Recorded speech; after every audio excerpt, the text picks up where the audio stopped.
Okay, here we go. We're ready. We're doing this. Now, we are trying to get to the next hour. So, the only person we have left is Osawa. But he's currently kept out. So, I think, yeah, Osawa is the jump from Kano. So let's go ahead and take care of that. How far to put into motion here. He's to understanding it. Okay. So let's... Osawa had confirmed that himself. There we go. I think this is going to break Osawa's keep out. I was correct.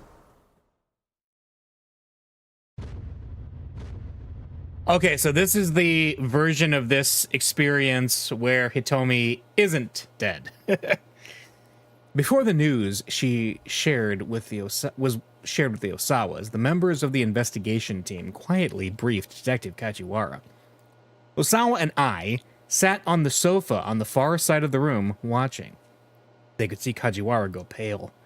He wiped the sweat from his forehead with a handkerchief several times. Bad news, Osawa thought. Mr. Osawa? Ma'am? Kajiwara shuffled his way over to them at last. We've just gotten word from headquarters. Headquarters. Right now, the task force is in an uproar after a change in direction from the higher-ups. The detectives who were on the scene have been ordered to discontinue the kidnapping investigation. He hesitated ominously. Osawa braced himself. Please, let's hear it. It would seem that your daughter Maria is safe. What? Osawa felt an unexpected surge of relief. You mean it? The case has been solved? Added I. For a moment, they almost sounded like a happily married couple. Almost. It was only the stern look on Kajiwara's face that gave them pause. However, as of yet, we do not have her in custody. I'm not sure I understand, Osawa said. You know she's alive, but you don't have her? How? Deep furrows appeared in Kajiwara's forehead. I'm sorry, sir. The information we've received from up top is complicated. We've confirmed that she was able to escape confinement. It's just... The detective gave every appearance of holding something back. If there's something you need to tell us, then just say it, Osawa told him. It would seem that Maria has been infected with a virus. Infected? Osawa felt as if a taloned claw had just clutched his heart. It's not one I've ever heard of before, but apparently it's called the Ua virus. Oh boy. Osawa's vision went dark.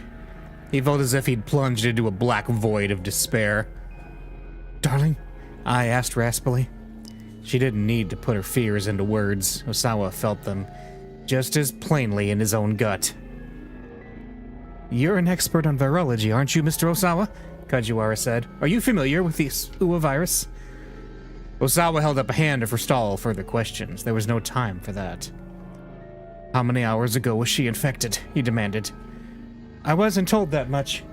Is that important to know, sir? Depending on when Maria was infected. We may or may not still be. Osawa trailed off abruptly as the reality of the situation struck home. This wasn't the same as when Hitomi had been infected. Right now, there was no way of getting Tanaka's cooperation, which meant there was no way of accessing the antiviral storage. In other words, getting the cure to Maria would be impossible. Osawa's head swam. Detective Kajiwara, I beg of you. Your people need to catch Tanaka as soon as possible. I can't share the details, but if you don't, something terrible is going to happen.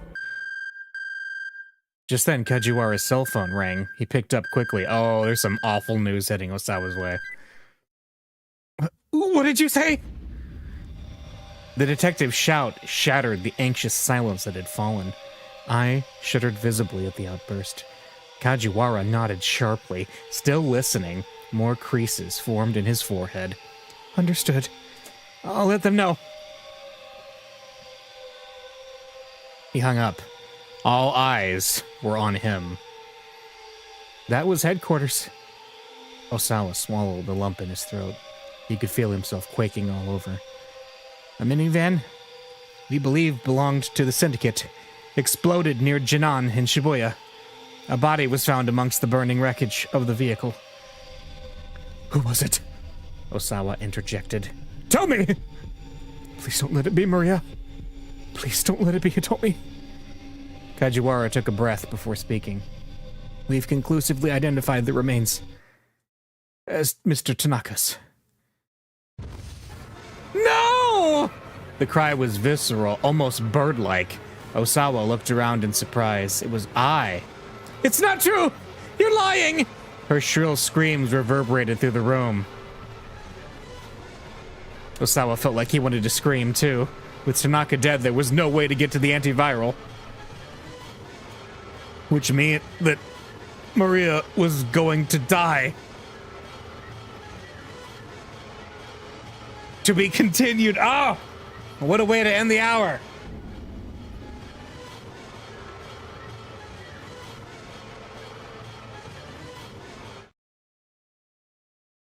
Oh my gosh. Here we go, next hour. This ain't the old SOS anymore. I'm going to stop you. Oh, how touching. What do you mean you'll kill me? In order to minimize the spread of the virus. Oh yeah. We're continuing on. So I think we're officially over the halfway point of the game. Also note, Minorikawa is now permanently smoky and charred, comically. And he will be for the rest of the game. All right, so we got to pick somebody to start with. I think, let's see. Let's start with Maria. Maria was in a dramatic situation near the end there.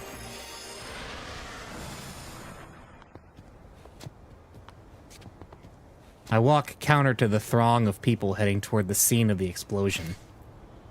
The scene of the explosion. The explosion happened in Shibuya-ku, Jinan 1 Chome, near the intersection of Koendori and Organ Hill. There's a gun brushed against my back, leaving me no choice but to continue marching forward. I don't have time for this right now. There's something I need to do.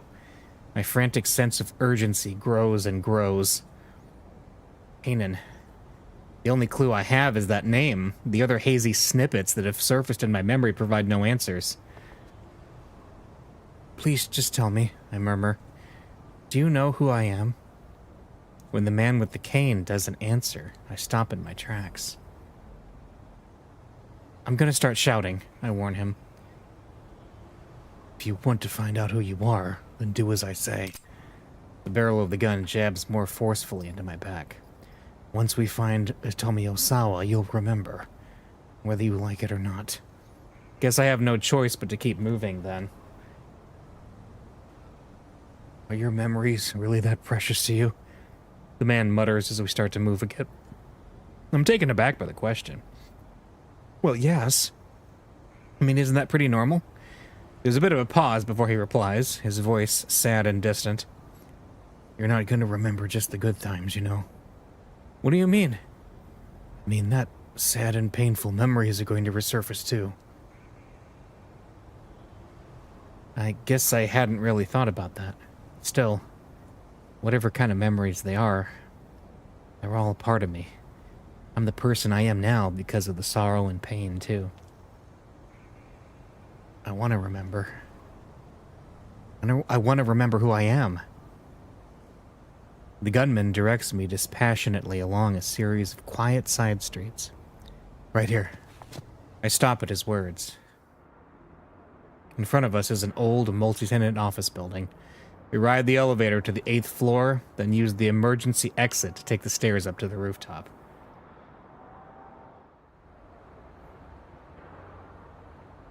A cool breeze blows across my cheek. Sit down there. I do as he says, settling myself on the outdoor air conditioning unit.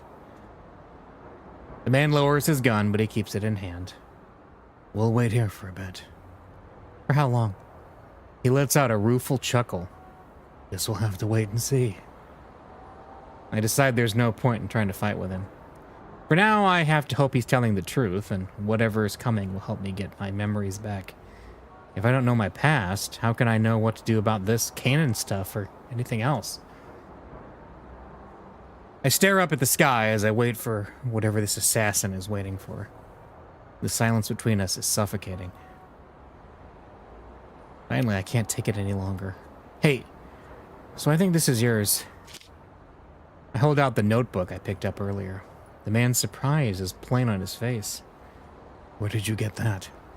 I saw the picture inside. He snatches the book out of my hand. Then he flips through it, looking sad.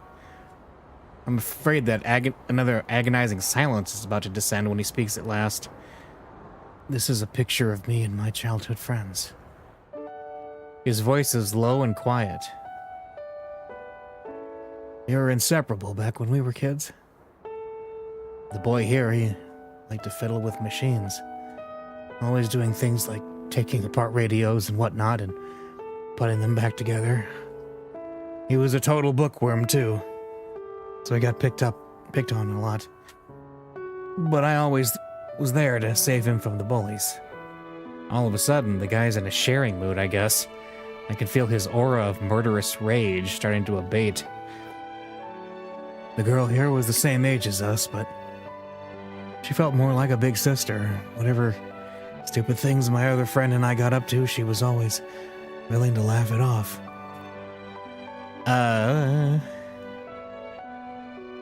So was... Okay, there's three. I decided to stay quiet and keep listening. What was her name, I asked, curious to know more. Or, so was this some sort of love triangle? Well, okay then, guess I'm the nosy sort. What was her name? Let's ask. Let's be nice. What was her name? I ask, curious to know more. Kotone. We dated when we were in high school.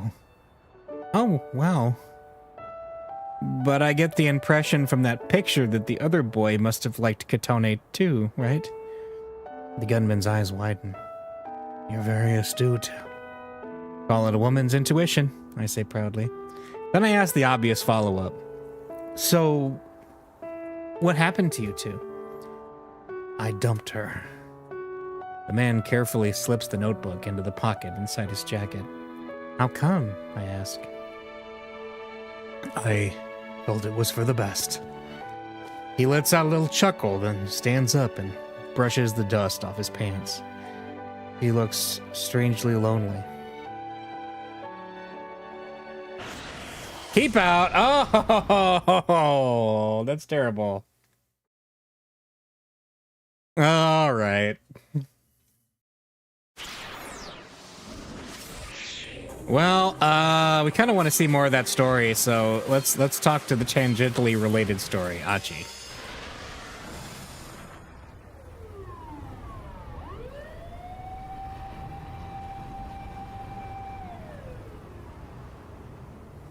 Achi could hear ambulances and police sirens wailing on the main road.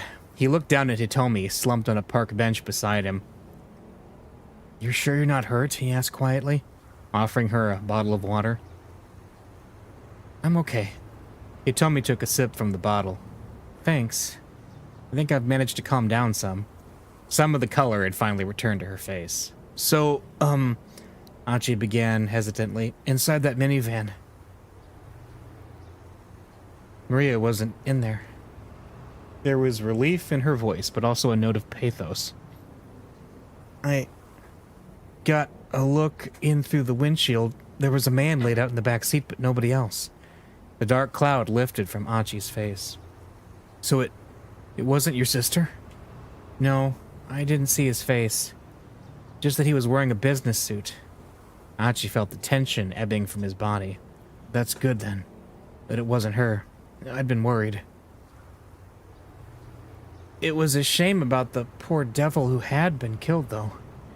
Who was it, and why had he been there?" So I guess now we're out of leads, Hitomi murmured. She hung her head. We could try the surveillance center again for now, Hachi said. It'll probably give us better odds of finding your sister than just walking around. I guess you're right. Shall we then? Hold on. Hachi had a sudden flash of inspiration. My house is a lot closer from here. Maybe I should ask my dad if we can check the cameras from home. You can do that? We have the same system at our house. I'm sure my dad will let us use them. The two got up and headed for Endo Electronics. Hachi decided to let his father know they were coming. He turned on his phone as they walked along. He'd had it off for a while, so first he checked his voicemail. There was one message. Wondering who might have called, he played it back. Is this Hachi Endo's personal cell phone? This is Dr. Saiki from Shibuya Central Hospital. Seiichi Saiki, heart specialist and Suzune's attending physician, a preeminent surgeon who has successfully performed the Batista procedure, wherein the left ventricle is reconstructed after a third of it has been removed. Hachi's expression stiffened. He pressed the phone closer to his ear. There's been a sudden change in Suzune's condition. I tried calling your home as well, but I got no answer. Hachi felt the edges of his vision growing dim. As her brother, it would be good if you could come to the hospital as soon as possible. It's...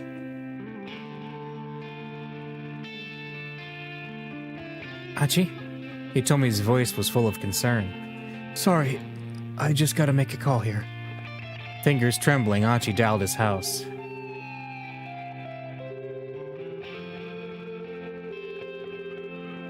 The phone rang several times before switching over to the answering machine. Damn it. Where the hell are you, Dad? What's wrong? Hitomi asked. It's Suzune. It sounds like things have gotten pretty bad. Well, then we need to get to the hospital right away, Hitomi said. She sounded as anxious as Hachi was. We can't go yet. Hachi shook his head quietly. First, we have to save your sister. Hitomi bristled angrily at that. What are you talking about? She grabbed Hachi by the arm and shook him. Right now, you need to be thinking about your sister. I can't. I made a promise to Suzune. A promise to help people and see things through to the end when something important is on the line. He struggled to get the words out. If I break that promise, then I really am no good to her. But Hitomi didn't look like she was going to back down. Boy, get back here! A threatening shout rung out from nearby. Hachi looked around, startled, and saw a boy about high school age bolting out from behind a building on a side street. Several slightly older young men were hot on his heels. Hachi knew their faces all too well. They were all members of SOS. They caught their quarry just before he could make it out of the main road. Hey, gotcha, newbie. So the kid they were after must have been a member too. Let me go! Oh, we'll let you go, all right. After you pay up. One of the young men snatched the boy by the collar and shoved him against the wall of a nearby building. Ow! The boy's face scrunched up. What are you talking about? Playing dumb, huh? Interjected one of the onlookers. We told you that members all have to pay monthly dues, yeah? Oh, bloody hell, get back here. Yeah! The privilege of getting to call yourself SOS don't come free after all. Hachi felt his blood boil. SOS was trying to pull a shakedown on this new kid under the guise of galling at dues. Slang for extortion, a full-fledged crime. Naturally, the direct shakedown, give me all your money punk, is quite unpleasant, but more roundabout ways of being shaken down can still leave a bad taste in one's mouth.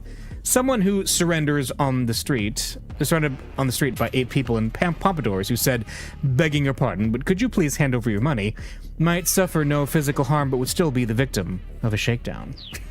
Okay. Guys in pompadours. Okay. I know that's like a Japanese stereotype, but I'm just like picturing 8 Conan O'Briens trying to shake somebody down. It would have been unthinkable for them to do something like this back when Hachi was running the show. Hey, he barked. Let the kid go. He marched toward the group. Say what now? They turned to look, their faces immediately going pale. Oh, hey, Hachi. Let him go. Achi focused his glare on the fellow holding the kid until he released his grip. You guys always go around doing stuff like this? None of the gang members answered. They merely turned their gazes glumly to the ground. Hey, Achi turned to the younger boy. Since when have they been doing this? But of course he realized there was no way the newbie would be able to tell him. Never mind, you can go. Achi gestured toward the main road. The boy was quick to run off. Achi waited until the boy was gone before turning back to the others. Does Susumu know you're going around collecting dues like this? He asked. Man, we don't gotta tell you that, one of them muttered. Not since you deserted. What did you just say? Achi leaned in close, getting right in the guy's face. He was met with a defiant sneer. This ain't the old SOS anymore.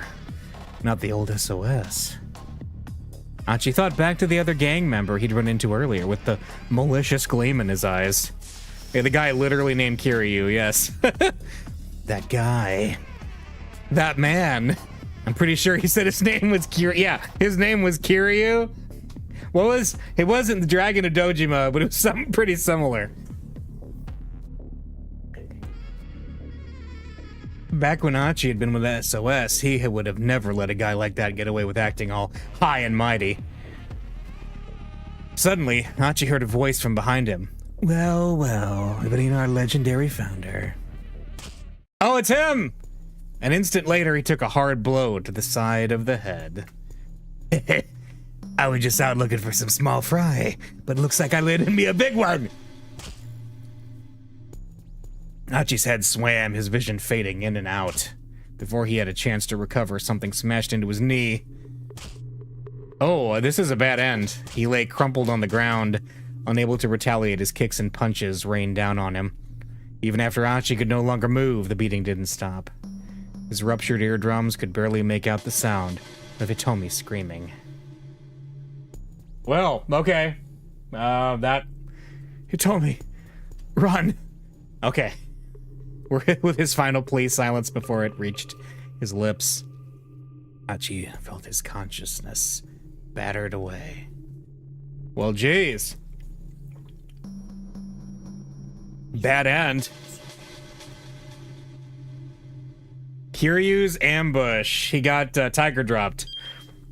Kiryu turned up out of nowhere. Yeah. Did he come out of a traffic cone? And gave Achi a beatdown with a piece of timber. But just before he attacked Achi, Kiryu had run into someone else. That person said something that changed what Kiryu did. The individual in question needs to say something different to ensure Kiryu doesn't go to Dokenzaka while Achi and Hitomi are there. I knew that was something suspicious about that traffic cone. Kiryu-chan! Alright.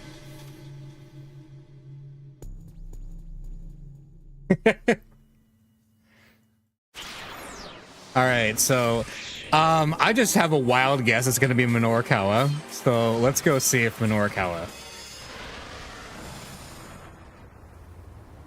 Alright, Minorikawa needed to get back to the editing office right away, but despite the urgency, he barely stumbled along. He was swaying on his feet, only half aware of where he was even going. No. No, this is all some sick joke. He just couldn't accept that Toyama was dead. Oh, that's right. That's right. He got a call that Toyama was the one in the van, but he wasn't. He doesn't know. He is the harbinger of doom. If he shows up in someone else's storyline, he just totally ruins it. He let out a lifeless sigh. A cynical smile crept onto his face. The man always did insist on having his own way, but killing himself. Back when he was still a novice reporter, Minorikawa had written a piece about a middle school girl who'd committed suicide. The school had made a statement denying that bullying had been a factor, and so most of the media had reported that she had suffered a nervous breakdown over entrance exams. This is extremely similar to the plot of Lost Judgment. A nervous breakdown, a period of mental illness manifesting as panic disorder, stress-induced anxiety, or the like.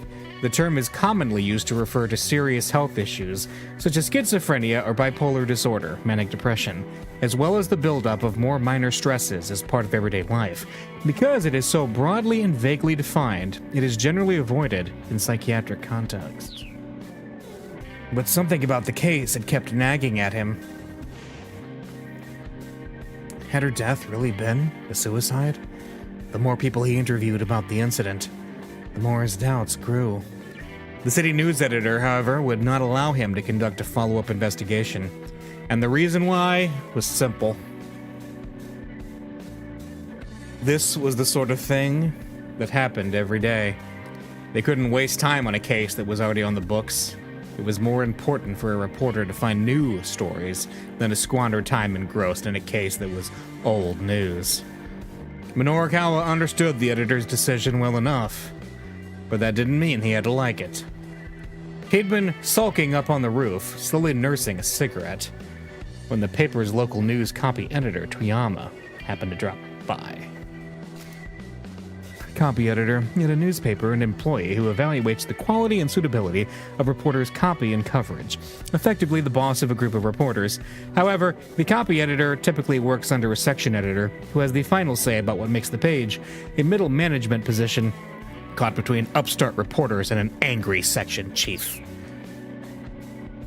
Did they say no to the follow-up interviews? Toyama asked. About that girl's suicide? The name of the girl who killed herself was Chiharu Fuyutsuki. After reading her diary, Minorikawa became convinced it wasn't an ordinary suicide. 6 years from now, Minorikawa will run into a certain teacher, and the investigation into the student's death will be reopened. But that's another story for another time. Hang on a second. Because, okay, this isn't the only game Minorikawa's in. He's in another game, another Chunsoft game, and he's in the Kanon anime. I don't know if that's a reference to that or what, because Minorikawa is in several things. Because if not, I'd be curious about that. Yeah. Minorikawa expelled a plume of his smoke, along with his sigh. Nothing tasted quite as bad as a cigarette when he was down in the dumps. So what are you gonna do? I'm not gonna do anything, Minorikawa said. Editor told me no. Oh, editor said not to? You sound like a child. The rebuff made Minorikawa's temper flare. There are other interviews to do. I want to follow up on this, but there isn't any time. You dumbass! Toyama hauled off and hit him right across the face. What happened to I write what I feel in my heart? That's the one thing I refuse to back down on. What happened to the guy who used to bitch at me like that?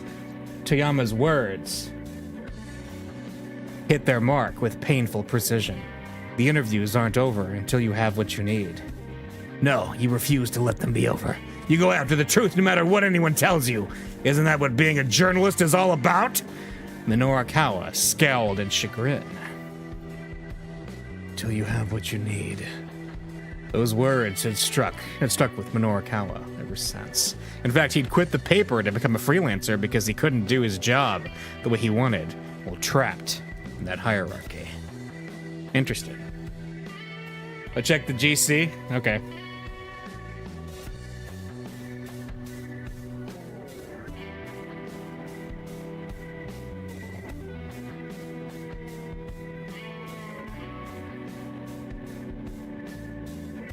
Now he wondered, what if Toyama hadn't killed himself, but had instead been the victim of a terrorist attack? But after considering the idea for a moment, he thought bitterly, so what? The reasons and the details hardly mattered at this point. What mattered was that Toyama was dead. Minorikawa sat down listlessly and stared up at the sky. The blank swath of blue made him feel all the more worn out. Just what had all of the days running around been for? He felt so empty, so hollowed out by loss. All his motivation had drained away. He had no idea what he should do next.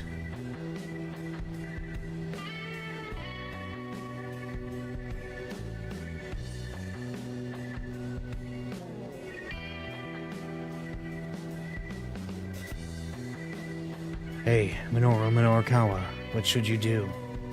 He tried to listen to his inner voice.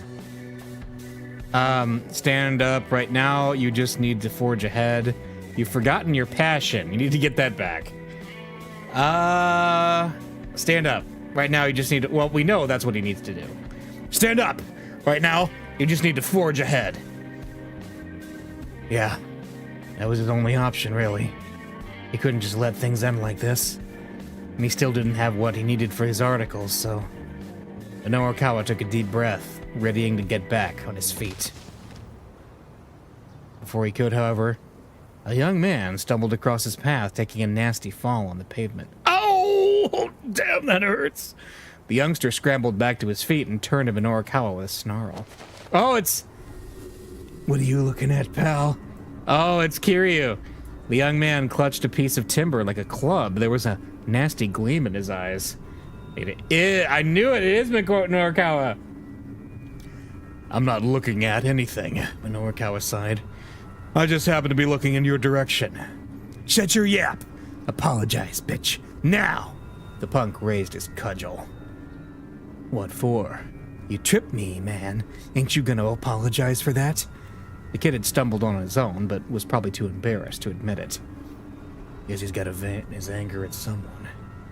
Listen, kid, Minorikawa said, it's not my fault you're such a klutz. You know, like the pedal in the car that's got a manual transmission? Oh, that's a clutch. Okay, so then like lumps of earth or clay. Those are clods, you say. Right, so then we're talking about a sort of social get-together for coffee and conversation? Huh? Oh, right. That's a clutch. Is it when you try to fix something using stuff that isn't really meant for that purpose? That's a kludge? Okay. What did I just read? Oh my gosh. That is amazing.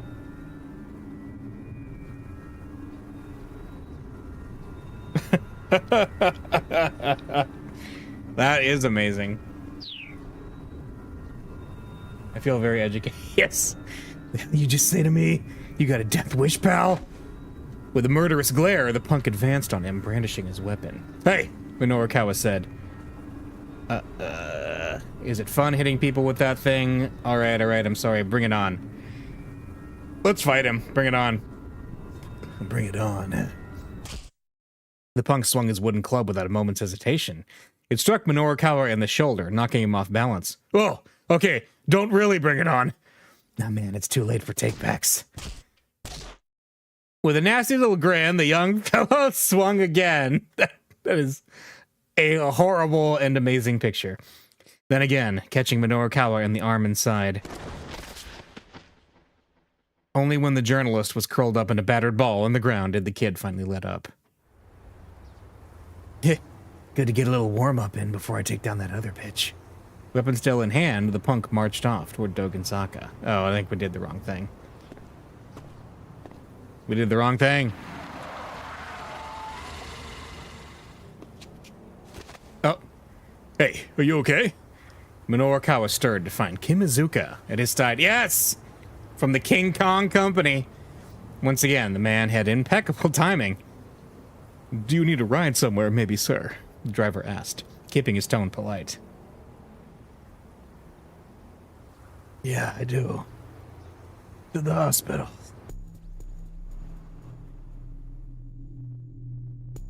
Is this a bad end? Yeah, bad end. I'm glad Kimizuka's nearby. Number 58. Pummeled. A hot-headed young punk gave Minorikawa a beating bad enough to send him to the hospital. Maybe our reporter friend shouldn't be quite so confrontational with this fellow. Alright. Let's try not to be so confrontational.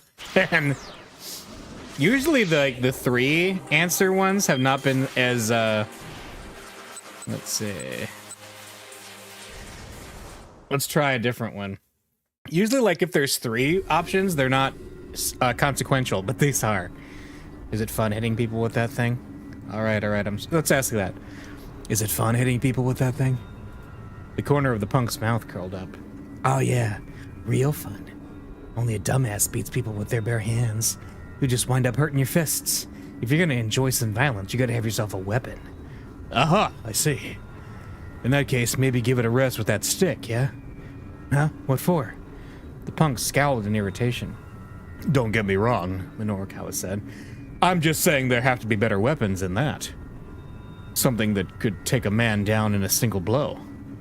The kids stopped to consider Minorikawa's words for a moment. I getcha. Yeah, you might be right about that. And I think I have just the thing. May as well go with my usual. He tossed away the piece of wood on the side of the road. Don't you go anywhere till I get back, got it? Yeah, sure thing.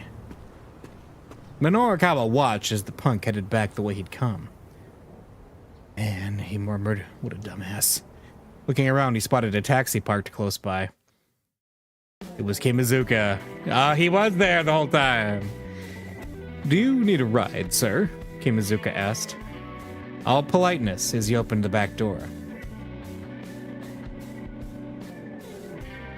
If you're heading to the publishing office again, I can get you there in 10 minutes.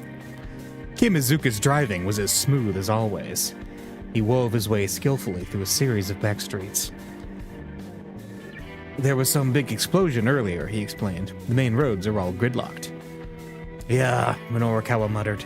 I was there when it happened. Oh, wow. Really? I'm glad to see you're not hurt then. Still, what terrible timing.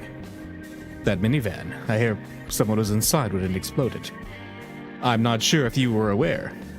Yeah, I'm aware. Oh-ho. Nothing gets past a reporter like you, I see. Kimazuka flashed Minorikawa an approving smile through the rearview mirror. How much have you heard then? Rumor has it that the person who died was a middle-aged man. Oh, huh. We taxi drivers tend to hear quite a bit ourselves.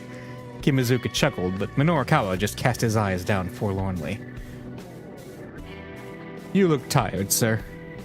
Yeah, I guess so. His reply was barely audible. Suddenly, someone rushed out into the street, right in front of the cab. Look out!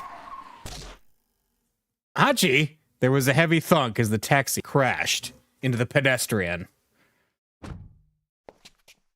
Screeching to a halt, Kimazuka and Minorikawa jumped out of the vehicle to find a young man splayed out into the street. Hey, the driver called. You all right? The fallen pedestrian was practically still, a kid, and he wasn't moving.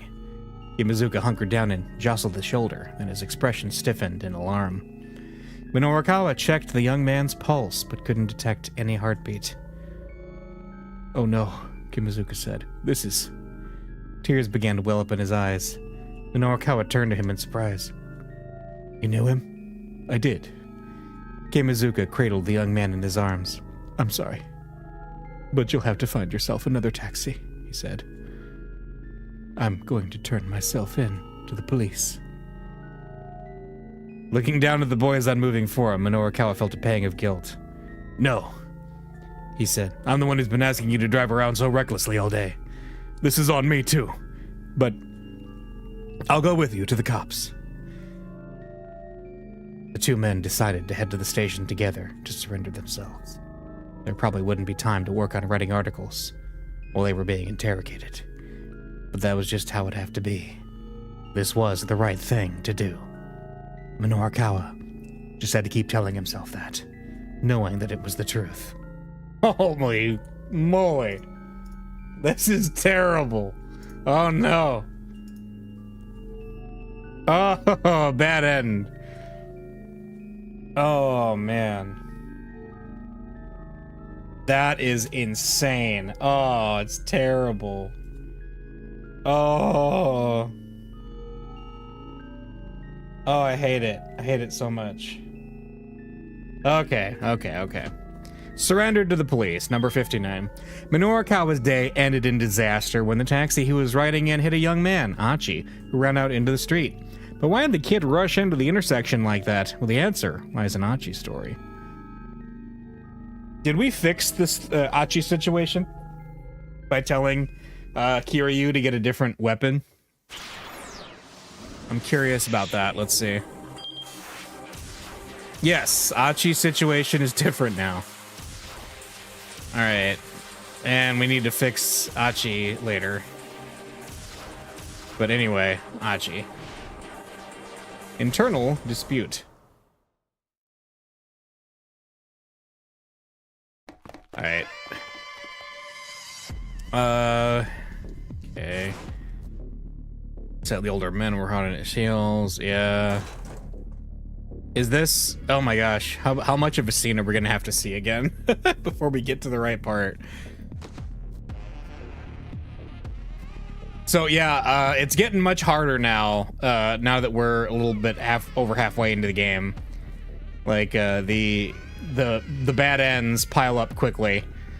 And you have to, like, be a lot more perfect about making sure that all the storylines intersect. Alright. So yeah, Achi gets them all, yeah. As always go around, none of the game members answered. Achi gestured, yep. Okay. I think we're catching up here. Before turning back to the others, Susumu no... Yeah, this is where he thinks about Kiryu, right? Getting around the guy's face. Not the old SOS. Okay, my gosh, this is a lot of getting back up. The other gang member he'd run into earlier. Yes, there we go. That guy, pretty sure he said his name was Kiryu.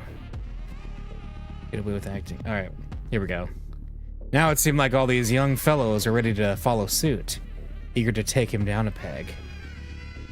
You're old news, pal. Ain't your business to tell us how to do things. Achi felt a confusing flood of anger and sadness that he couldn't quite control. I'm not messing around here, you guys. He grabbed the nearest punk by the collar and hefted him up into the air. Then someone shouted from behind him. Hey, what are you doing? Who's that? Achi put the guy down and turned around to see Susumu standing there. Mind telling me just what's going on here, Achi? Susumu flashed his underlings a sharp glare. They immediately took to their heels. Achi needed to talk to Susumu. Achi wasn't about to let them go. Let's, what was going... We need to talk to Susumu, I think. Oh, that's right. I think if Achi runs... Let me guess. If Achi runs after him... Yeah. If Achi runs after him, he gets hit by the car. Yep. Just what the hell was going on with SOS? Achi needed to talk to Susumu. I asked what was going on here. There was a threatening note in Susumu's voice. That's what I want to know. What the hell's happened to SOS, man? Susumu's face twisted with displeasure. You're an outsider now. That's none of your business. I don't give a damn if it's my business or not. When I left you in charge of SOS, You shut your damn mouth! Susumu roared. Yeah, that's right. You left me in charge! So don't you dare give me any lip now about how I run things. His sudden ferocity left Achi at a loss for words. You're not the one busting your ass out here. I am! Susumu stalked toward Achi, his face red with emotion. I've had to work so hard to keep things going with you gone. Do you have any idea what it's been like? Do you know what I've had to put myself through to keep SOS together? There was nothing Achi could say to that. He just kept his mouth shut and let Susumu talk. You were gone. I thought maybe I could do things like you did. All at once, Susumu seemed to deflate a little. He hung his head, hiding his face. And if I couldn't be like you, then... Hey man, I get it, and I'm sorry. But Susumu kept his face averted. Please, he muttered. Stay out of our business. Then he turned on his heel and headed off without looking back. Achi watched him leave, feeling a painful sting.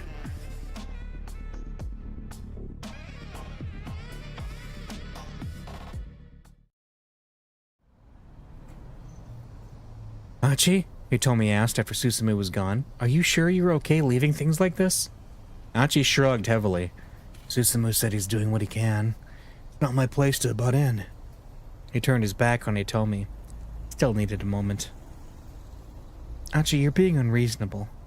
About what? He felt like he'd been wounded to his very core, and he wasn't sure what to do about it. You want to help people who are in trouble, right? Hitomi asked quietly. Yeah, I guess.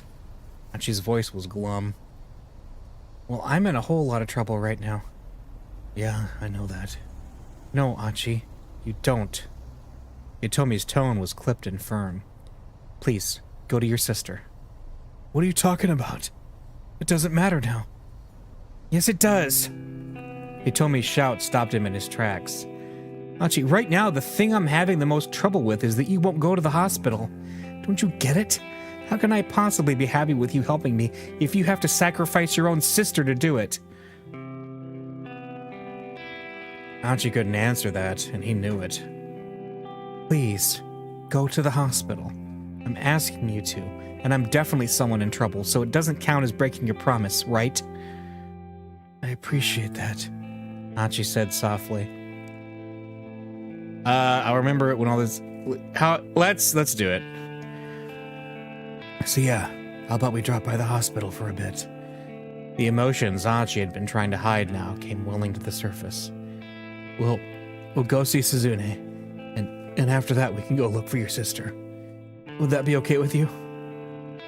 That would be more than okay with me. And at long last, Hitomi smiled at him.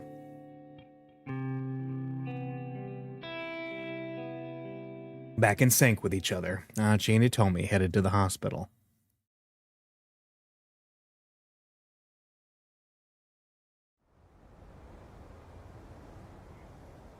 Shibuya Central Hospital was one of the foremost general hospitals in Japan, outfitted with top-notch medical facilities and staffed by highly skilled personnel. Individuals like Suzune with rare blood types were sent to the hospital from far and wide because of its cutting-edge hematology center. Hematology Center, the hospital division that deals with blood. Its goal is to provide high-end care to patients with blood disorders, including blood screening, treatments, transfusions, the management and supply of blood products, and other related services. Achi asked Hitomi to stay in the waiting area while he headed on into the hospital proper. From the visitor's entrance, he passed by the nurses' station, then entered the cardiovascular medicine section and walked along a row of examination rooms. Cardiovascular medicine. The cardiovascular system includes the heart as well as the various blood vessels that circulate blood throughout the body. Cardiovascular medicine deals with heart and blood issues, such as angina, heart attacks, heart failure, irregular pulse, and the like. He walked by the first room as quietly as possible, catching sight of a mother and daughter sitting together in chairs in the hallway. The mother was crying softly. Takia. He's only 15, she murmured under her breath. The name Takia didn't ring a bell. It was the only 15. Got a reaction out of Achi. Only 15. He couldn't imagine anything good coming after that. To be cruelly taken away when one was still so young. Achi could feel the woman's pain as deeply as if it were his own.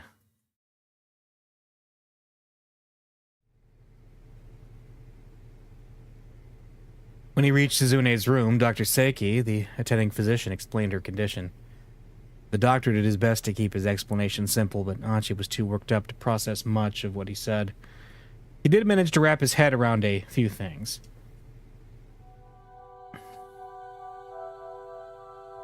At around 10 o'clock that morning, Suzune had had a seizure. For a while it had been touch and go, but finally her condition had stabilized. However, since she hadn't regained consciousness yet, she wasn't allowed any visitors. That was the gist, as far as Achi could tell. What's your father doing today? He still hasn't come by, Dr. Seiki said. Achi wasn't sure what to tell him. It was certainly odd. There was no way his father wouldn't have rushed right to the hospital if he'd heard Suzune had taken a turn for the worse. I'll give you a call once she's woken up. For now, you can head on home for the day. All right. Please keep a close eye on her, Doctor. Somberly, Achi went to find Hitomi in the waiting area.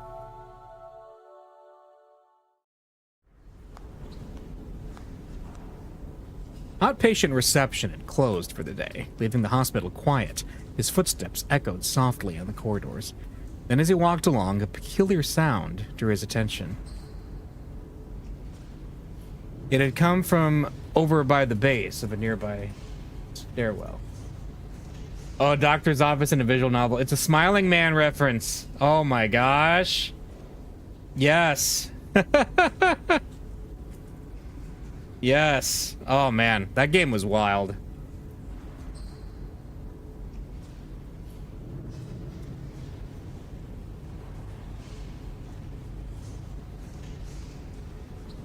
She took a peek around the corner. Oh. Wait, what? The sight that greeted him nearly made him gasp aloud. That's Stanley and Kanan?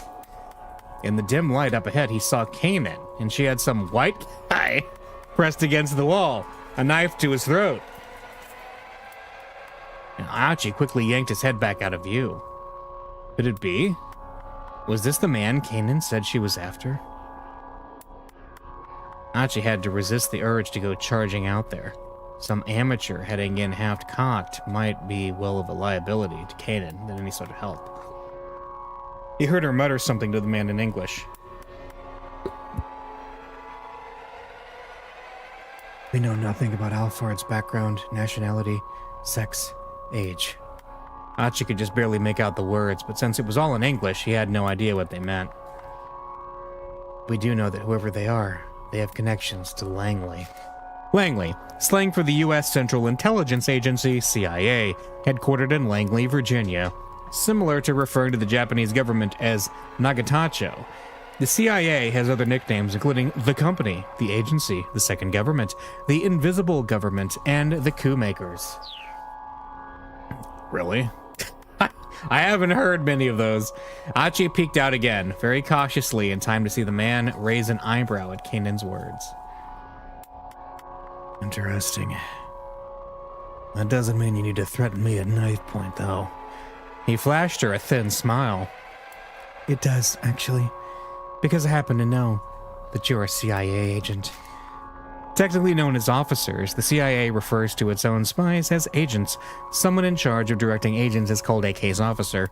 Case officers are stationed at embassies across the world in the public guise of diplomats, soldiers, and the like. Oh my goodness! Are you telling me Stanley is a CIA agent? I'm shocked. I'm shocked. Wow. I mean, he's not just some random diplomat. Whoa. No sooner were Kanan's words out than the man grabbed her arm and tried to hurl her against the wall. Just before her head connected, though, she jackknifed her upper body forward, then planted both feet against the wall and kicked off with tremendous force. She used her momentum to launch herself forward, regaining her position with her knife against the man's throat. This is so anime because this is literally a 14-year-old girl beating up a CIA agent. But during his brief opening, the man had managed to draw a gun from inside his jacket. Now the barrel was pressed right against Kanan's heart.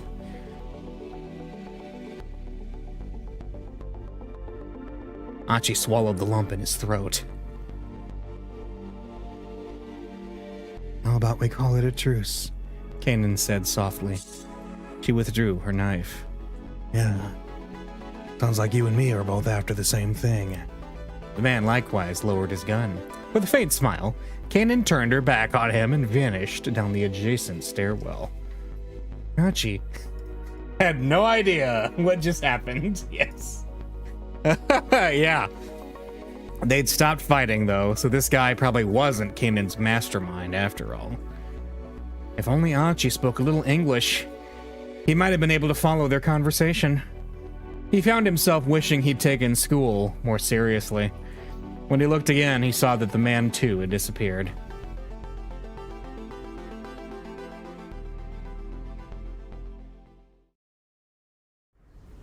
Bad. Didn't pay attention in English class. Hitomi stood up from her chair as Archie hurried into the waiting area. How's Suzune? She asked. For now, she's not in any immediate danger, they said. That's good to hear. But more importantly, Kanan was here just now. What? Why? I'm not sure. I'm not smart enough to figure that out. Well, we know that what happened was that Stanley took Kanan to the hospital. Kanan probably woke up and attacked him from there. Also, those chairs actually look kind of comfy. Like, I would sit in this doctor's office. Achi slumped his shoulders. Huh? What? I'm not quite sure what you mean. Exactly. I couldn't understand anything she was saying. Hell, he couldn't even figure out how to get through to Hitomi. May I have a moment? A voice spoke unexpectedly from behind Achi. It's Stanley, isn't it? It is. His breath caught in his throat as he turned around. Standing there was the man Kanan had been struggling with. What's up? Achi asked. He tried to sound as nonchalant as possible, but the man wasn't looking at Achi. You're Hitomi Osawa, is that right? Yes. Hey! Achi snapped. Keep your distance! He stepped protectively in front of Hitomi. This guy... he's not what he looks like. Achi clenched his fists and adopted a defensive posture. Huh? Hitomi seemed panicked. Achi said, I don't know who he is, but he's not our friend. This might be the... Well, Achi already figured out he's not. I don't know who he is, but he's not our friend. I don't know who he is, but he's not our friend. The man calmly reached into his jacket pocket. Fearing he might be about to draw a gun, Achi braced for action. Here it is. My name is Jack Stanley. I'm a security assistance officer with the U.S. Embassy. Still love that the ambassador signature is just John Hancock. It's great. Jack Stanley, definitely a diplomatic ID, definitely not a CIA agent. Hey, are you a CIA agent? Because if I ask, you have to tell me honestly. Achi held back his punch as the man held out his ID card. ID cards. Diplomats are issued diplomatic passports and diplomatic ID cards by their home governments. Japan's Ministry of Foreign Affairs also issues its own form of diplomatic identification card. The CIA provides such identification to its operatives working overseas to help maintain their false identities. Stanley is about to invoke extraterritorial rights. You remember that? Oh, no. Embassy? What does someone from the U.S. Embassy want with me? Hitomi asked timidly. You're being targeted by a dangerous criminal. I'm here to take you into protective custody. Custody? Achi's temper flared. Buzz off, pal. We're busy here. Busy searching for Maria Osawa? Stanley asked. Achi and Hitomi exchanged glances. I know the full details of the trouble you currently find yourselves in. Well, all right then, Achi said. Then you should know we don't have time to get taken into custody. I am afraid you don't understand the situation we're dealing with. We're up against a dangerous international criminal here. Taking reckless action is only going to put her life in danger. Don't be a fool. This is no time to play the knight in shining armor. Hey! Achi was infuriated, but he couldn't think of a comeback. Got him! After all, it was... Wait a minute. So, Kano tries to punch Stanley, and Stanley just, like, blocks it. And Achi tries to make a verbal comeback, but he blocks it. Stanley is just untouchable.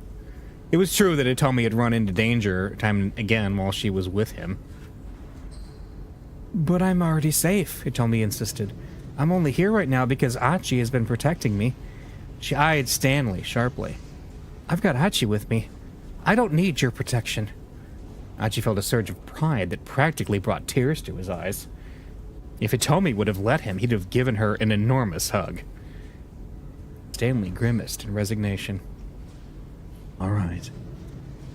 In that case, how about I join your search for Maria? I can help keep you safe that way instead. I don't know. Hitomi grabbed hold of Achi's sleeve. The Stanley fellow didn't have the most trustworthy face, Achi thought. But he realized that he might be biased after being chased around by foreigners all day.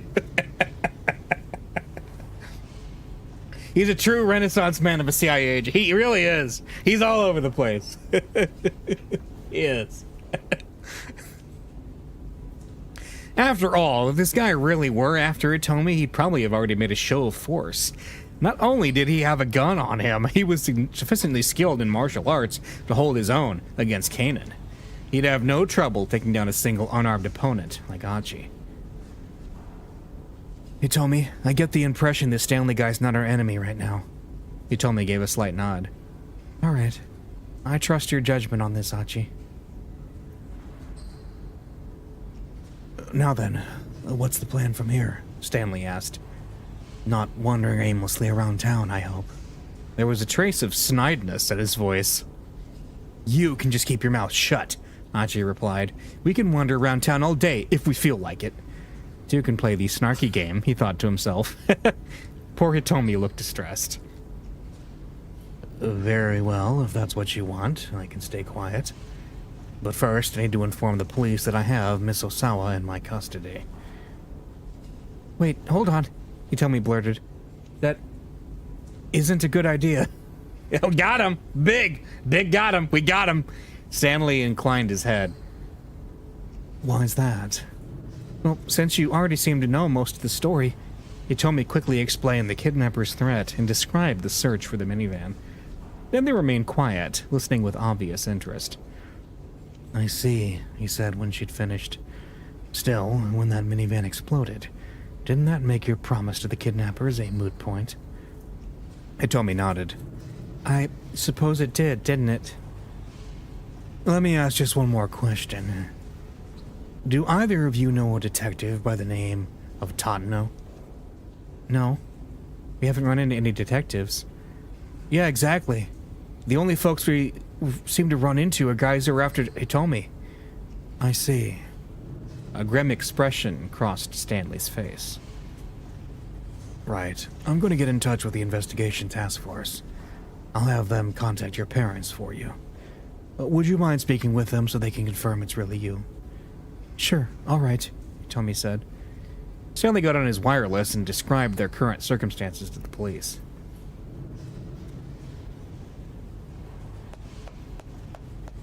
Mr. Endo, hold on! Suddenly, Dr. Seiki appeared running down the hallway. There's something I forgot to tell you regarding your father. Oh? Hachi got a sinking feeling. I got a call from him yesterday afternoon, and he asked me something rather odd.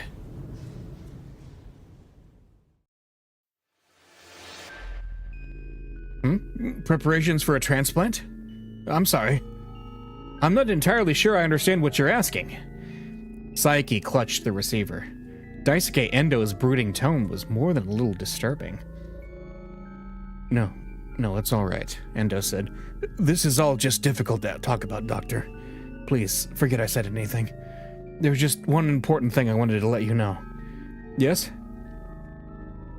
There's going to be a brain-dead woman coming your way at probably around 9 o'clock this evening, I expect.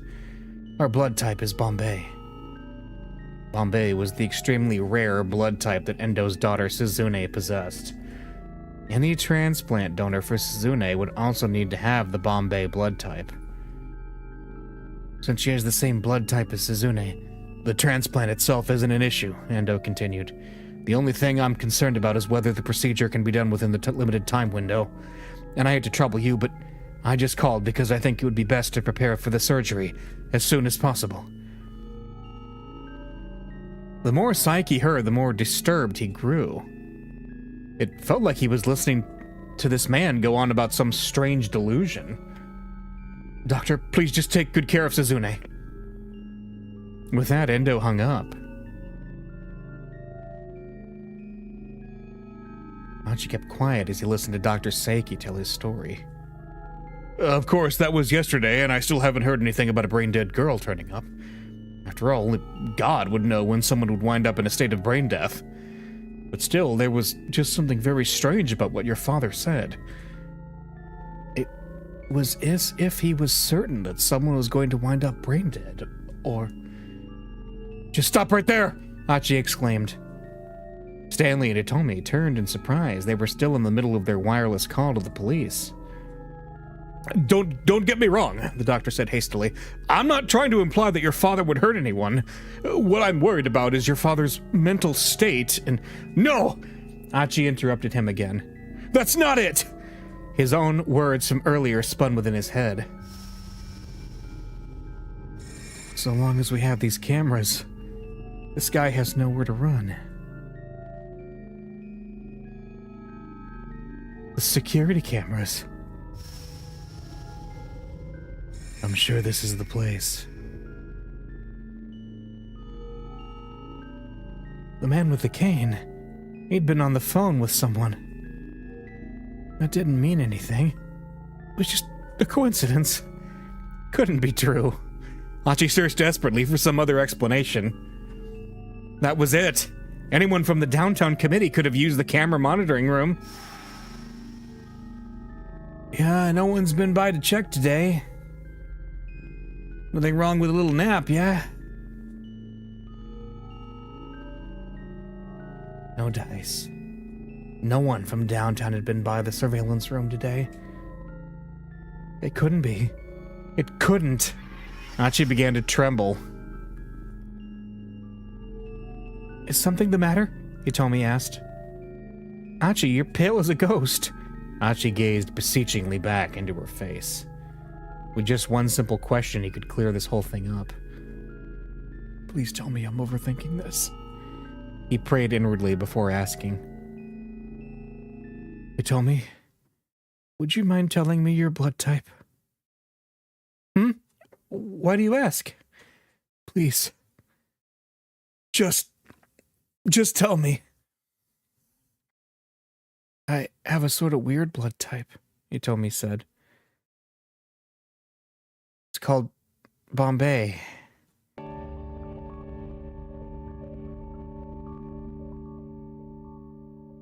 The last piece of the puzzle fell into place. There was no longer any room for doubt. Achi found himself facing a sad and painful truth.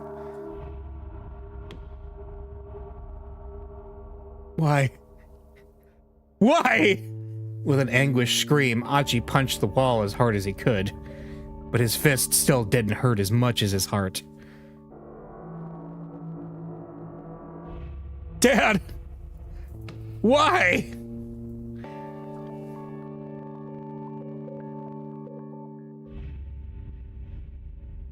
To be continued. Oof. Oh, man. That was crazy. That was crazy. But there we go. Oh, man. Okay, so Achi's story is just flat out done. Minorikawa, let's go ahead and keep him going, because we have avoided his cruel fate. Alright. You look tired, sir.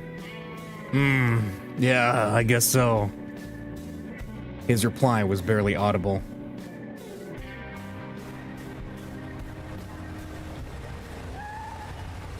The taxi stopped outside of Heaven Publishing. Minorikawa left a 1,000 yen bill on the seat and exited the cab.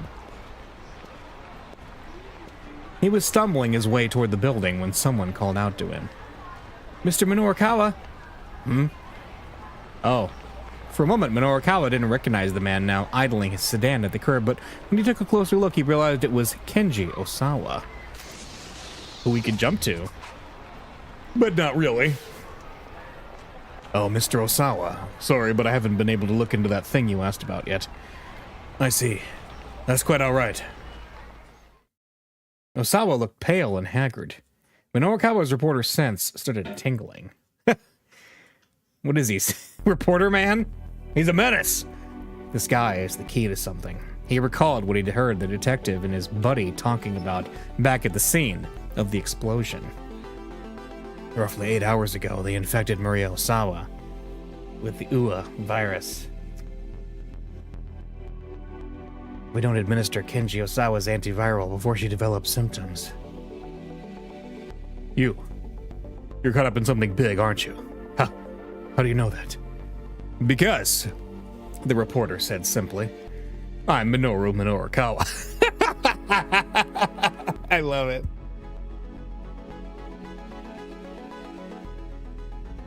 I love it. Osawa rolled his eyes. Well, that'll make this simpler, I guess. Get in. I'll tell you everything.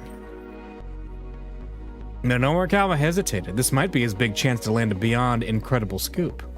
And it felt like it was too late to matter. Still, landing a major story, selling out an issue of 4-Star General Gossip, and putting Heaven Publishing on the road to solvency, all that was the least he could do in Toyama's memory. You don't drop a story until you have what you need. And it was too late to save Toyama. But Minoru Kawa got in the car. Osawa's tale was beyond anything Minoru Kawa had imagined. So they send you threatening emails, devise a plan to kidnap your daughter in order to get the antiviral, and now that that's failed, they've turned to bioterrorism?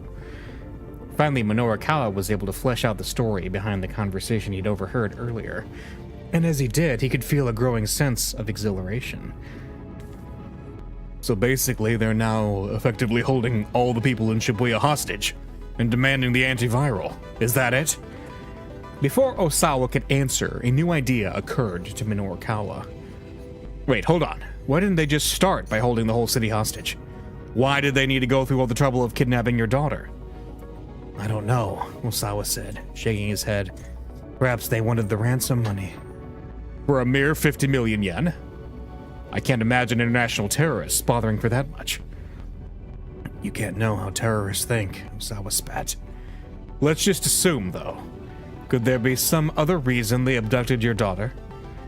Osawa didn't reply. I have a horrible feeling this is all going to be a bad end because once again Minoru Kawa has crossed paths with another character. He was probably too preoccupied with finding a way to save his infected daughter to think about anything else. Still, something about the course of events didn't quite add up to Minoru Kawa. But whatever the case, if the criminals were after this antiviral, then sticking with Osawa ought to bring him closer to the truth. Minoru Kawa was still mulling that over when they arrived at the laboratory. The two men hopped out of the car and were immediately rushed by a pair of security guards who subdued them in a matter of moments. Hey, Minoru Kawa protested, what the hell is this?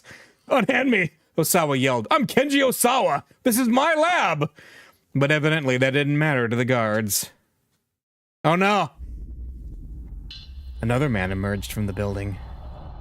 He and Osawa exchanged a few brief words. Judging from the tone of the conversation, this was someone who outranked Osawa at the company. Take him away. As the newcomer looked on, the guards dragged Osawa into the building. Hey! Minoru Kawa shouted as the man as he began to walk away. Don't you know what's going to happen to Shibuya? Don't you care? If you just stand by and let the people of this city die, Akoshi Pharmaceutical is going to be held responsible. The man stopped in his tracks. And if that happens, you'll be ruined personally too, Minoru Kawa added. You know I'm right. That will be up for the police to decide. You're gonna regret this. Don't be a fool! Minoru Kawa's resolve was unwavering. His pen would mete out justice. He might have come close to forgetting what he'd once stood for, but now the old fire was back. I see. It seems this isn't something to leave unchecked. The man gestured with his jaw. People do that a lot in this game. Take him as well. More security guards surrounded Minoru Kawa. Hey, stop it! Let me go! But though he struggled fiercely, there was no escape. Once he was dragged through those laboratory doors, Minoru Kawa never wrote another article again. Yikes! So that's another bad end for both of them. Okay. Bad end. Detained at the lab. Minoru Kawa accompanied Osawa to the lab. There was no getting past the security guards, and if even Osawa can't get into his own lab, there's no real reason to go there. It's Osawa who needs to decide on a different course of action here. All right, so that is a good indicator that we need to switch to Osawa. But I'm going to take a very quick break, and then we're going to resume. So I will be right back when we do some Osawa in just a moment.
All right, we're back, and we're ready for some Osawa. Let's go, let's go. Let's do it.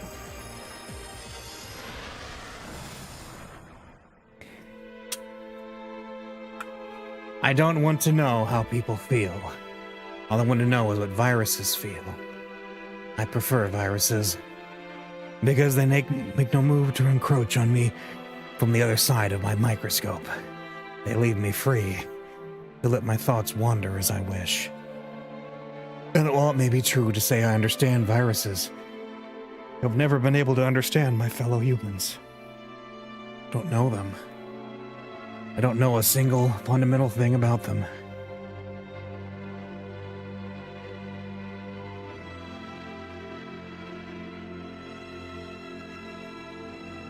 With Tanaka dead, trying to use the backup passwords for the fingerprint scanner had become a hopeless endeavor. The only remaining means of gaining entry to the storage area was to issue an emergency unlock request to the electronic lock manufacturer. And in order to do that, they needed approval from the 6 members of the board of directors.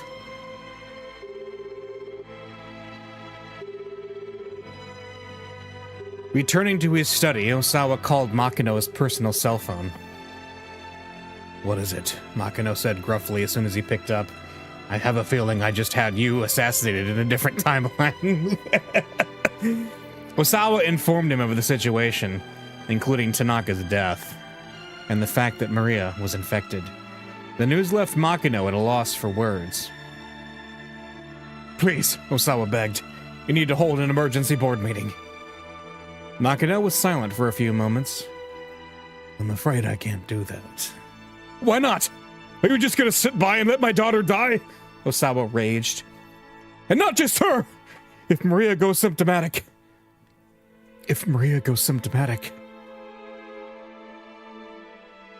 That was still only an if, but Osawa was reluctant to put his fears into words. "If she goes symptomatic, the Ua virus will sweep through all of Tokyo!" "I realize that," Makino replied, "but one of the board members is overseas on business. Holding a meeting is impossible." Despite the gravity of the situation, he sounded astoundingly nonchalant. Osawa couldn't back down now. "There must be some other option, like a web conference or something." "That doesn't help if we can't get in touch with him," Makino huffed. "He went missing a few days ago in the middle of his business trip." The head of Akoshi Pharmaceuticals' New York branch has been missing since April 25th, 9 p.m. local time. There have been no demands for a ransom, and so the New York Police Department is investigating the possibility of some other form of foul play.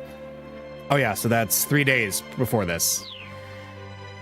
Osawa was almost too appalled to be angry. "That's the most ridiculous lie I've ever heard." "Would you like to speak to my on-site contact if you don't believe me?" This was like arguing with a child. If Makino was deliberately working against him, he'd never know if his disappearance was real or not.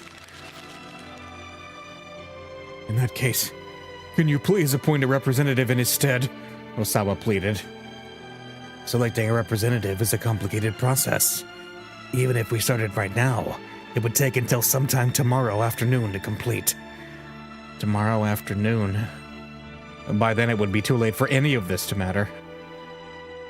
"Sir, can't you see how absurd the things you're saying are?" "What would you have me do?" Makino barked.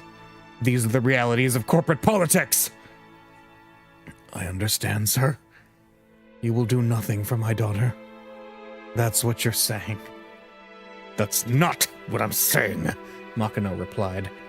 "Look, I'll see what I can do to appoint a representative more quickly." He hung up. His tone had suggested that waiting for an appointment wouldn't be a terribly hopeful prospect. "I have no more allies," Osawa thought. "All I have left now are foes." Well, A is gonna end up bad, so we gotta go B. Still, he'd just have to take Makino at his word. Right now, that was his only course of action.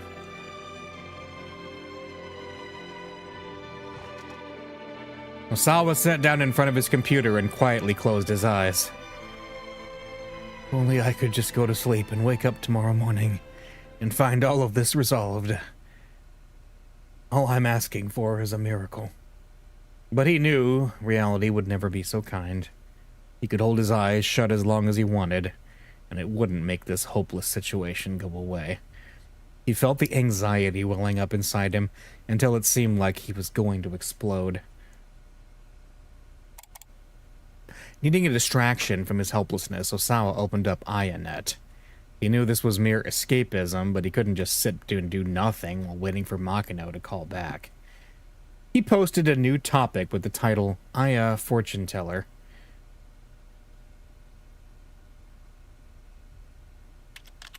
Tried the Aya Fortune Teller.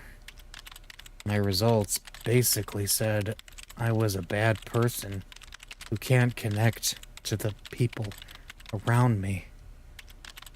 And you know what? That's exactly right. I'm only interested in my own little world. That's probably why my wife, my assistant at work, got so fed up with me. It's the same with my 2 daughters. What sort of things are they interested in? Do they have a lot of friends? What are their aspirations for the future? I don't know any of those things. It never even occurred to me to find out. I'm such a terrible father.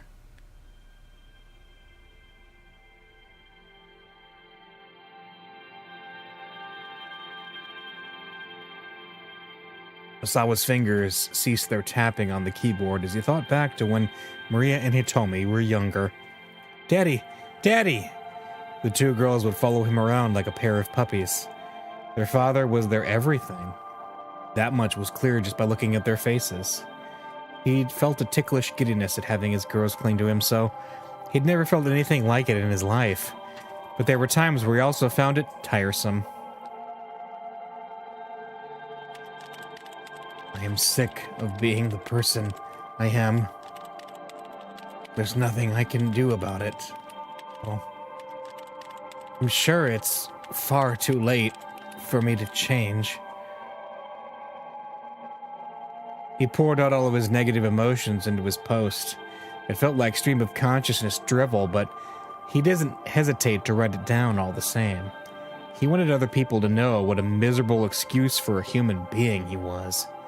At last, when he couldn't think of anything else to add, he posted his bitter confession to the forum. He was staring numbly at the monitor when he heard a furious shout from the next room. You have got to be kidding me! It was Kajiwara, and Osawa had never heard him so angry.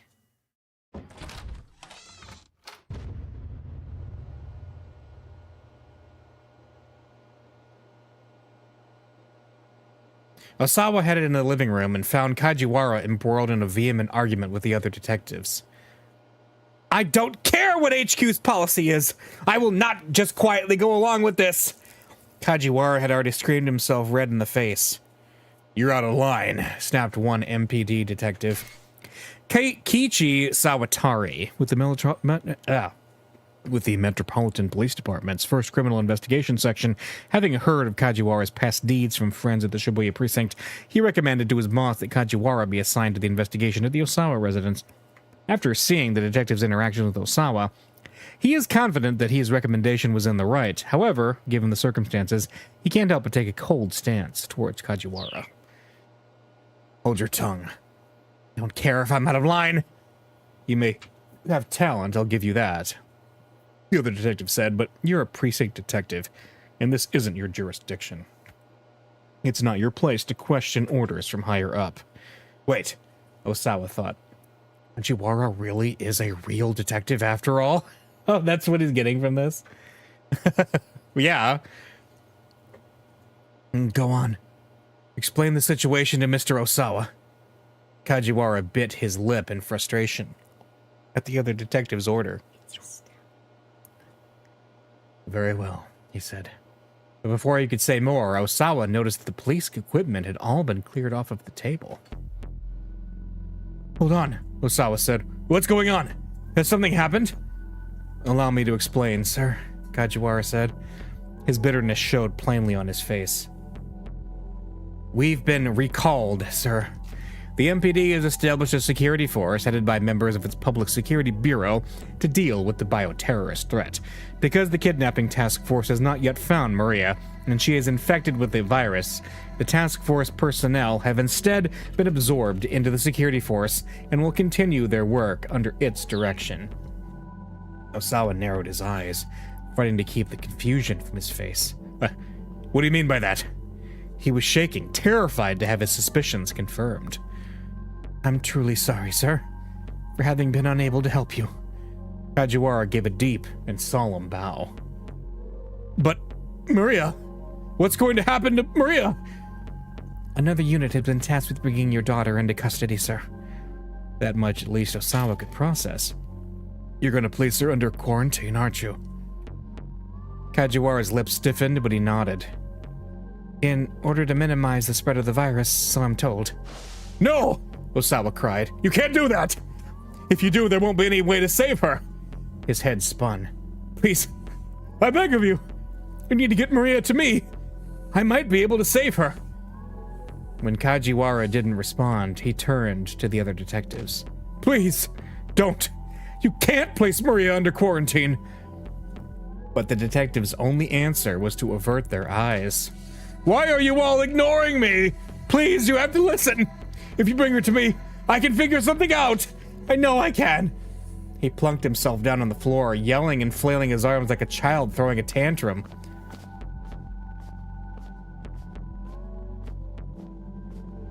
The detectives exchanged sullen looks with one another and then walked off and left him there. He knew he must be a sorry sight, but nevertheless, he kept shouting after them. Please, don't stand by and let my daughter die!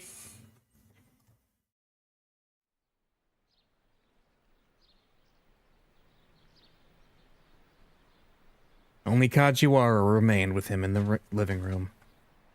I'm sorry, sir. This was beyond my ability to stop. He gave another apologetic bow. Osawa felt suddenly deflated. Oh, you've done a fine job, Detective Kajiwara. It's me who should be sorry. I've made such a disgraceful display of myself. That's not true, sir. In fact, I'm deeply moved. I can tell how much Maria must mean to you. Osawa shook his head. If I'd really been thinking about Maria, I would have made an effort to work with you detectives more. That was all just self-absorbed shouting. A moment of emotional selfishness. And yet, as a result, you convinced me to stay here with you. Kajiwara proceeded to pull out his phone and put in a request with the task force headquarters to remain at the Osawa residence. He got into a heated spat with his commanding officer, but ultimately received permission to stay on as the police liaison with Osawa. Well, the detective said when he'd hung up, you see, there are some people who are legitimately moved by a parental display of emotion. Even if I'm not certain that I can do very much in staying here with you. It's not true, Osawa replied. There's plenty you can help me with. He looked into Kajiwara's face and smiled. For instance, I can have a banana whenever I want. You can find things that have gone missing. That fried gun rice you made me was delicious. I want to say a joke. I can have a banana whenever I want. Kajiwara returned Osawa's grin even more brightly. Yes, of course. By all means. Have as many as you like. He then produced a pair of bananas from his pocket, handing one to his companion. Oh, man. You know, it's funny, like, this would have been hilarious, like, 2 chapters ago, but there's, like, I don't know, maybe it's just me, but there's something very poignant about this shot. I feel like this is a very earned, like, solemn moment, almost. Osawa peeled his banana and took a hearty bite. This is art. Yes, it is. Yes, it is. The mild sweetness was pleasant and soothing. It was a flavor that brought back memories. I often eat bananas when I go to the park with my daughter. Kajiwara muttered between mouthfuls. I didn't realize you had a daughter, Detective. She just started grade school this year. Oh, really? She must be adorable. Well, I don't get to see her as much as I'd like. A lonely sort of smile crossed Kajiwara's face. Why is that? Doing this job caused me to neglect my family. Finally, about 2 years ago, my wife hit me with the divorce paperwork. I wanted to be able to keep our daughter with me, but, well, the law tends to favor the mother when it comes to custody issues. The detective then pulled 2 bars of chocolate from his pocket. It's good to have something sweet when you're exhausted, he said. Osawa took one but said nothing. More recently, my ex-wife has been talking about getting remarried, Kajiwara continued, and she wants me to stop seeing our daughter. He bit into his own chocolate bar with a soft snap. It's no less than I deserve. but it still hurts. Sawa couldn't help but sympathize. The man was losing his daughter. Here was someone he could really talk to. He was sure of that much now. Detective, I apologize.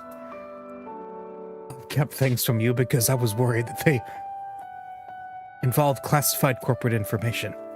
Oh? Kajiwara's eyes glimmered with interest. Earlier today, I received some emails. They could be pertinent to the case. Would you mind letting me see them?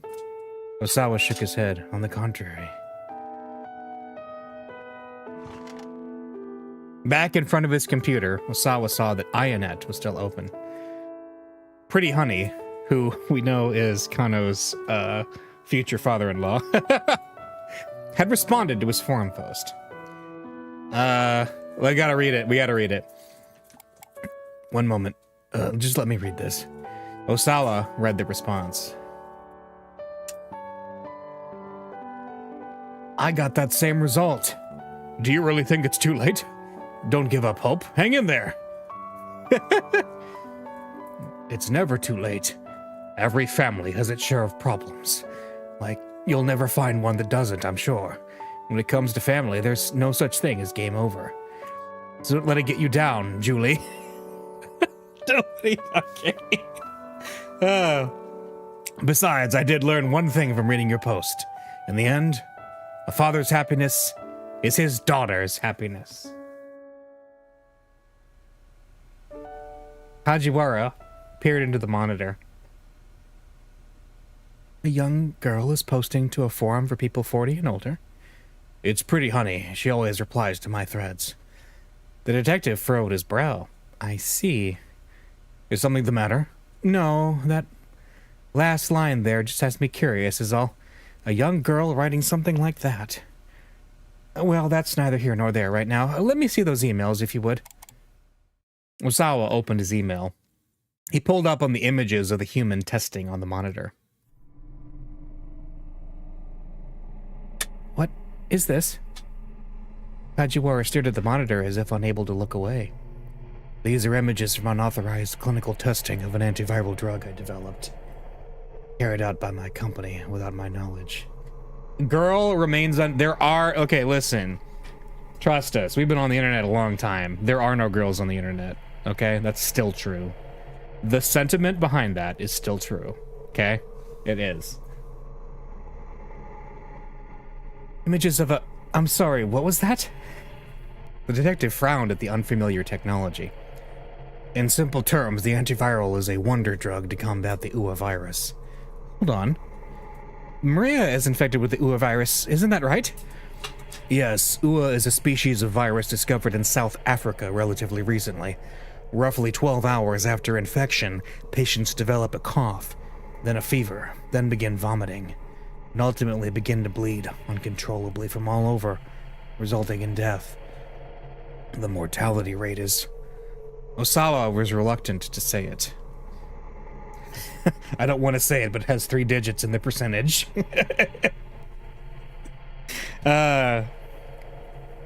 Kajiwara held his breath, waiting. It's nearly 100%. Okay, he did say it. Kajiwara shuddered. But wait, said after a moment. If you have this wonder drug, then Maria... Osawa shook his head. Without Tanaka, I have no means of getting it out of the lab. Kajiwara's frown deepened. I see. It may not be much to go on, but I think we can put together at least one piece of our little mystery here. Mystery? Something difficult or impossible to explain. An enigma. You see plenty of books titled The Mystery of Such and Such or The Secret of Whatever on bookstore shelves, but when you read them, you're invariably disappointed by the mystery not being that mysterious after all. Really? Excuse me, our previous game, Last Window, The Secret of Cape West, was a masterpiece. Pardon me one moment. Kajiwara inspected the email address of the sender A, then brought up the mail header. You don't see email addresses like this much. It's seemingly from a foreign country, but that may be fake. You can tell that just from the email? The detective flashed a little grin. Take a look here. So if we just do this, and then this, his fingers flew over the keyboard, calling up the header details, singling out the received from field. This set of 4 numbers at the bottom is the sender's IP address. Think of it as an ordinarily hidden location marker of sorts. As he spoke, the detective pulled up a website called IP Station. I want to make a joke, but I won't. He copied and pasted the set of 4 numbers and pressed the enter key. The monitor showed the name of the provider, connection method, and other such details. Provider, a vendor that provides an internet connection service. A typical internet connection requires a dedicated line. Customers who do not already have one must make a contract for one with the provider. When the provider establishes your connection to the internet, you are assigned an identifying number called an IP address. Osawa couldn't make heads or tails of most of it, but one thing drew his eye. Access point Shibuya Ward, Tokyo. Kajiwara went into the email program's options and checked the server info for Osawa's connection.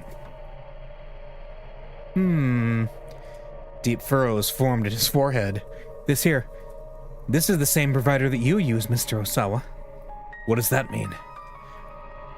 What kind of internet connection do you have here at your house? What sort? Well, it's plugged in over there, but Osawa pointed at the router. And does everyone in your family use that same line? Yes, I think so. Kajiwara opened up a command prompt, then typed ipconfig. Hey, I've done that before. Command prompt, a literal prompt for users to issue computer control commands via keyboard instead of mouse.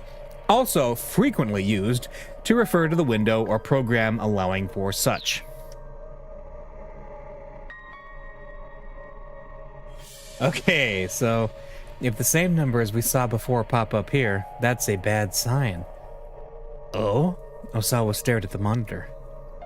Kajiwara pressed enter and a black window covered in white alphanumeric characters appeared. What the heck? Kajiwara muttered under his breath. Wait, what's going on? Osawa asked. Explain simply so that I can understand. Ah, the tables have turned. Faking an email address is simple enough, but the typical person who wouldn't be able to fake an IP. It's very likely that these emails were sent from another computer inside this house. Oh, they did it! The email is coming from inside the house! Osawa had to stifle a gasp. The emails had been sent from his own house at around 11 o'clock that morning. Since Osawa hadn't sent them himself, that left only one possible culprit. Suddenly his phone rang, nearly startling him out of his seat. Makino's name showed on the incoming call display. Osawa quickly picked up. Is there an update on the emergency board meeting? He blurted. Makino's voice was quiet and subdued. I tried pulling whatever strings I could, but to no avail. I'm afraid holding a board meeting today just won't be possible. The phone fell from Osawa's hand. His only possible means of saving Maria was now gone.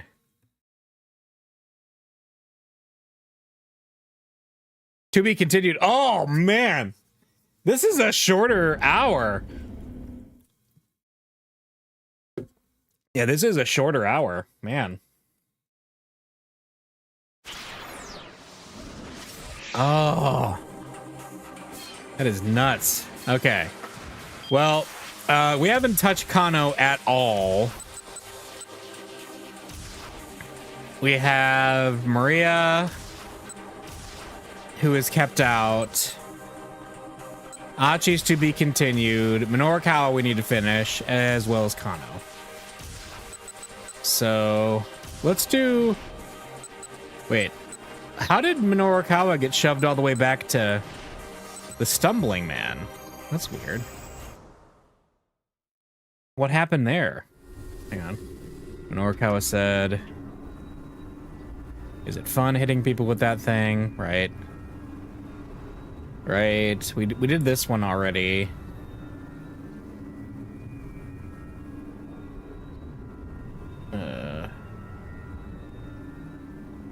Yeah, we saw all this. So, what choice was made? Oh, I know.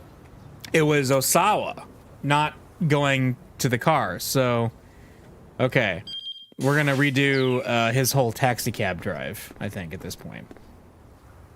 Remember what? Right. Looking around, he spotted a taxi parked close by. Yep, Kimazuka. All right. 10 minutes. So Achi is totally fine. Let's see. I think it's past a reporter. Yeah.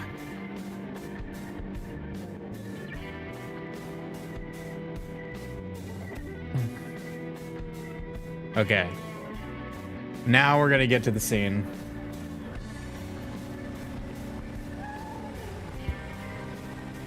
Taxi stopped outside of Heaven Publishing. The trip had taken 10 minutes on the dot. Thanks, Minoru Kawa left a 1,000 yen bill on the seat and exited the cab. Sir, the driver called after him. Minoru Kawa turned back around. Kimazuka was leaning out the window to point at him. It isn't called work because it's fun, sir. The day will be over soon enough. Just hang in there a little bit longer. The driver finished with a knowing grin. That he is the coolest guy. Minoru Kawa cracked a ghost of a smile. Maybe his spirits have been lifted. Just a tiny bit. Love it. I love it. Thank you, he replied. You're a true friend of the working man. He waved half-heartedly, then headed into the building. I love it. That is so good. There's some absolute Kino moments in this chapter. Mr. Mino! Chiaki threw herself at him as soon as he opened the door to the editing office. The news of the explosion was playing on the television. Minoru Kawa marched straight to his desk and opened up his laptop. While it booted up, he tried to get a handle on the current situation. Where are the folks from the loan company? He asked. They're here, Chiaki said. I have them waiting downstairs. Do they know Toyama's dead? I'm sorry. I kind of let that slip. What about Hana? I'm not sure. I haven't heard from her since she called earlier. With a tiny sigh, Minoru Kawa started typing at his laptop. By some miracle, his 6 pages of the copy were nearly wrapped up. Still, he needed to do whatever it took to see this job through to the end. That would serve as his final tribute to Toyama's memory. He loaded his copy into the GTP software in order to set the layout. Bit by bit, actual magazine articles began to take shape. Then the editing department door swung open. Oh no, it's the Yakuza guys! Hey! Snarled the young man who barged in first. He kicked over a set stack of books. How long are you gonna keep us waiting, huh? Honestly, Sagawa, must you be so rowdy? A middle-aged man stepped in alongside him. Are you Mr. Minoru Kawa, then? He added as his eyes fixed on the journalist. He held out his business card. A pleasure to meet you. I am Asao Ozu from Takurata Financing, a black market lending firm that offers loans at an interest rate above what the law allows, well known for taking whatever steps necessary to collect what's owed. Its business card slogan, got bad credit, but you need a loan? Call any time. We'll put together a loan that suits your needs. My deepest sympathies about Mr. Toyama. However, I am afraid that we do need you to give us back the money we loaned. Despite his polite tone, the threat in his voice was plain. Look, next month's issue of 4-Star General Gossip is definitely coming out. Couldn't you please wait for repayment until we have the funds from those sales? Minoru Kawa asked. That was exactly what Toyama's plan had been, after all. Well, we certainly aren't monsters. If the magazine is going to be making you money, we wouldn't mind delaying another month. You really mean it? Chiaki chirped. To clarify, that would be the case if Toyama were still alive. Releasing the next issue was all well and good, but with Toyama gone, so too is the company. That will make full repayment of what we're owed impossible, I expect.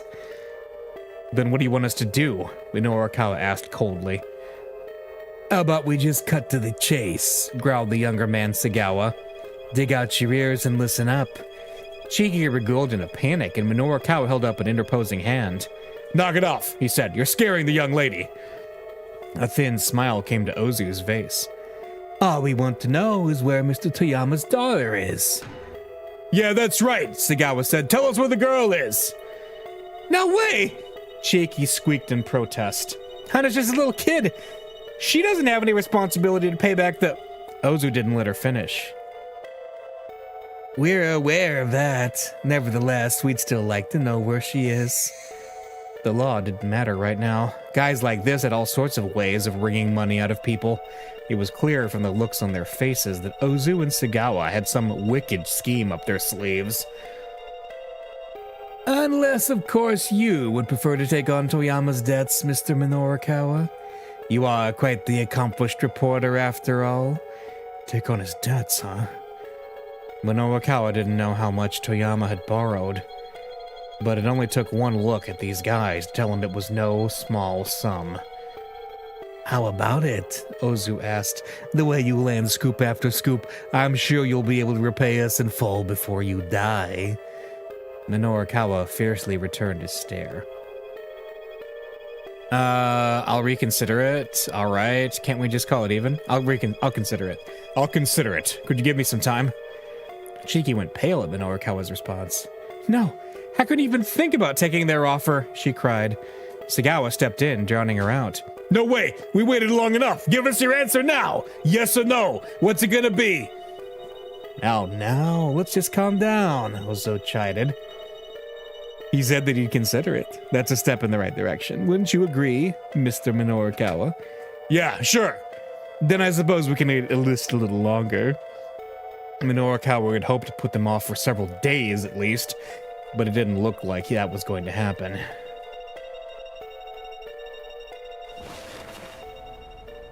The two men from Takarada Financing plunked themselves down on the editing department sofa.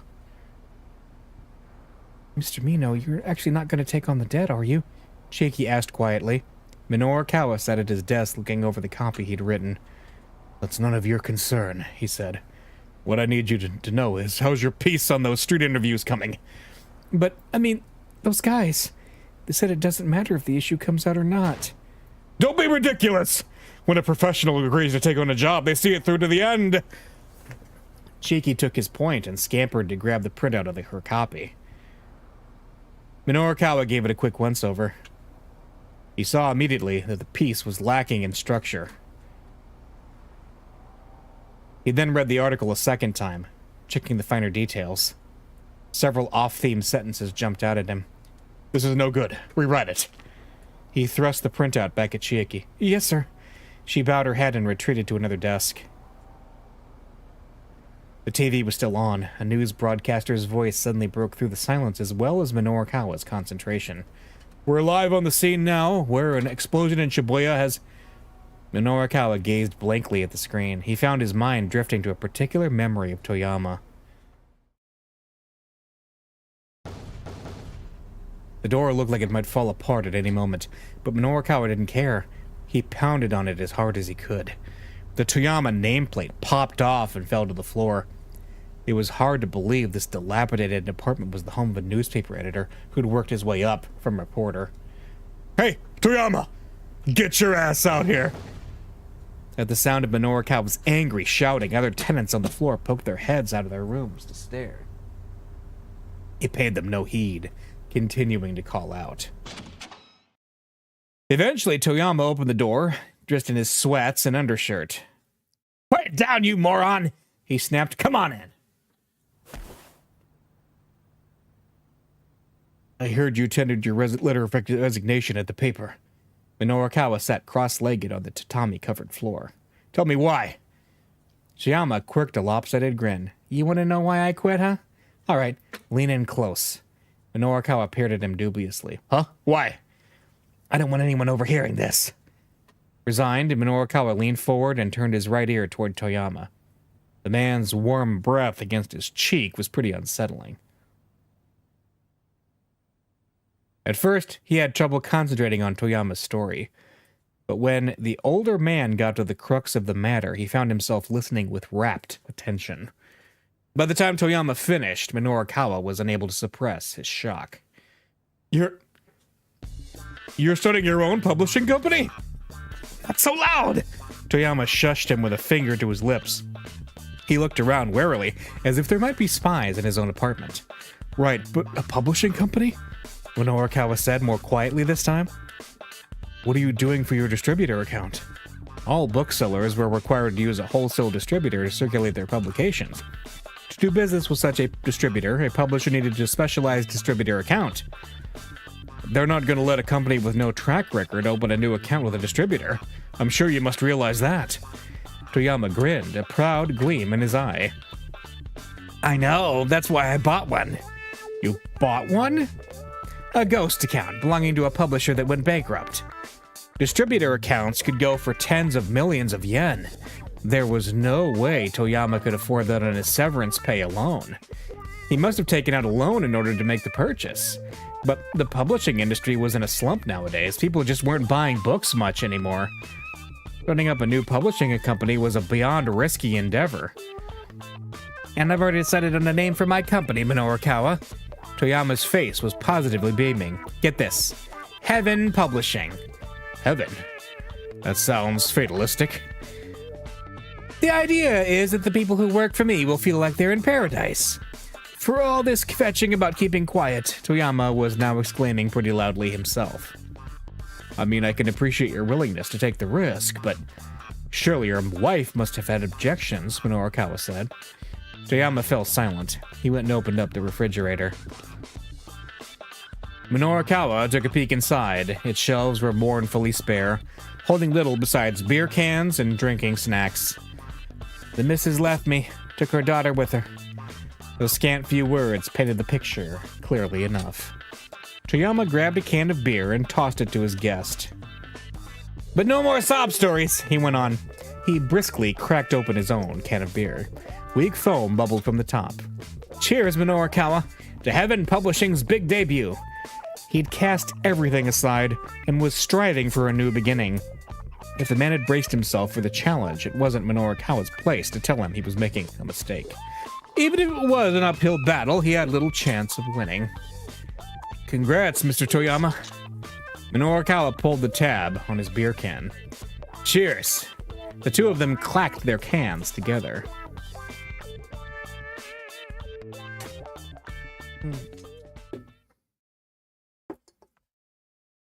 One year had passed since Toyama founded Heaven Publishing. Minorikawa poked his head into the editing office, a bag from the convenience store in his hand. Hey boss, how's business? How does it look like it's doing? Toyama sat amidst a veritable mountain of returned stock, his expression bleak. Returned stock. Bookstores do not purchase the books they sell, but rather take them on consignment. This allows them to return to the publisher any books that do not sell. The books were all bulky, non-fiction tomes, not exactly the sort to fly off the shelves. The man couldn't even muster a smile for their reunion. It had been like this for every non-fiction book we've been put out. Wow. Starting right off with the bleak stuff, huh? 'Cause things are bleak. The only thing that's selling is the gossip rag of ours. Minorikawa pulled some beer cans from his bag, handing one to Toyama. Toyama lifted an issue of 4-Star General Gossip from atop his desk. It was Heaven Publishing's one breadwinner, the only thing keeping the company afloat. But the gossip now seemed like it was buried in the red of the publisher's non-fiction releases. I really did have higher aspirations than this, Toyama sighed, gazing in disappointment at the piles of unsold books. But here we are, with our gossip magazine as our only viable publication. The beleaguered bookseller chugged his beer.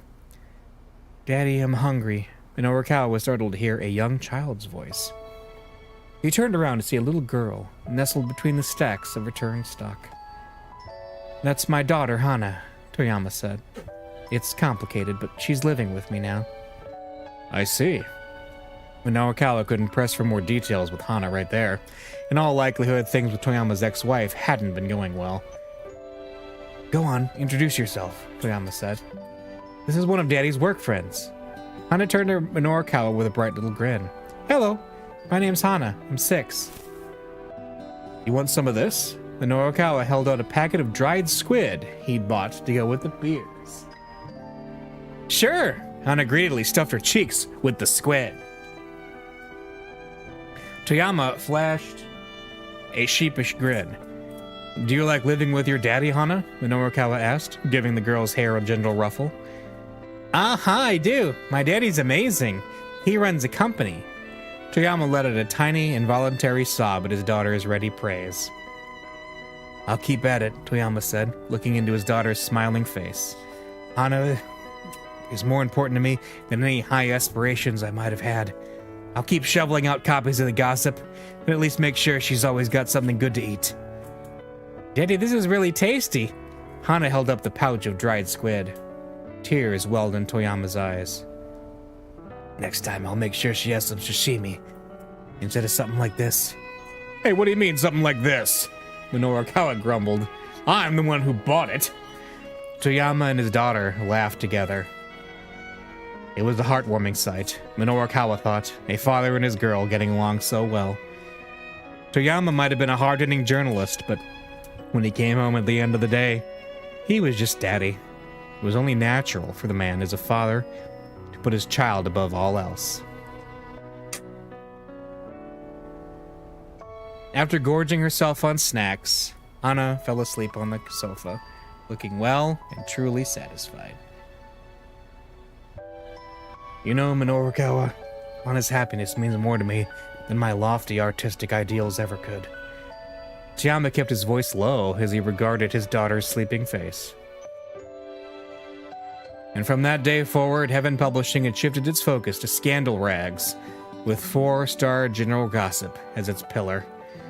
Had that been for good or for ill? Whatever the case, Toyama had abandoned his pride. Minorukawa had watched him become more and more of a miserable wretch. Minorukawa snapped back into the present as a sheaf of pages appeared in front of his face. Here you go, Chiki said, radiating anxiety. Right. Minorukawa gave her copy a close read-over, then thrust it back out to her. What did you even fix? He asked. Could you please tell me what parts are wrong? She mumbled, hanging her head. What are you talking about?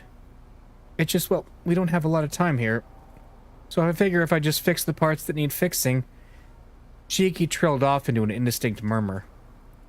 Is that always how you go about fixing your copy? Yes.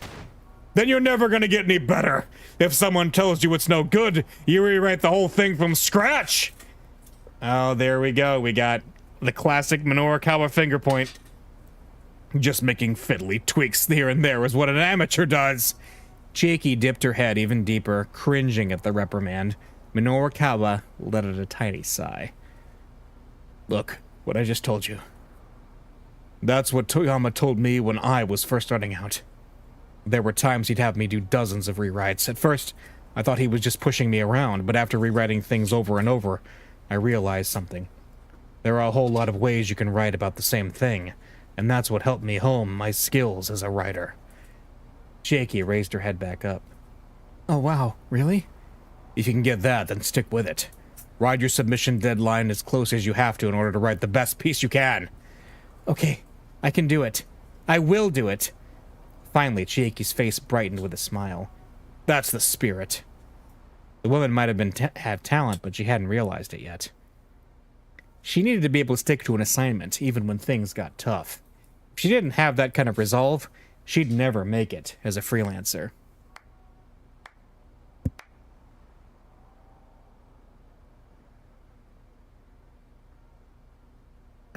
Oh, how touching, Ozu chimed in, applauding. I'm almost moved to tears. They'll make a movie of this for sure. See? If we had only been acquainted with that sad sap Toyama, we never knew there was such an upstanding fellow here who was so good at tough love. Minorukawa shot to his feet and pounded his fist on the desk. That's about enough from the peanut gallery.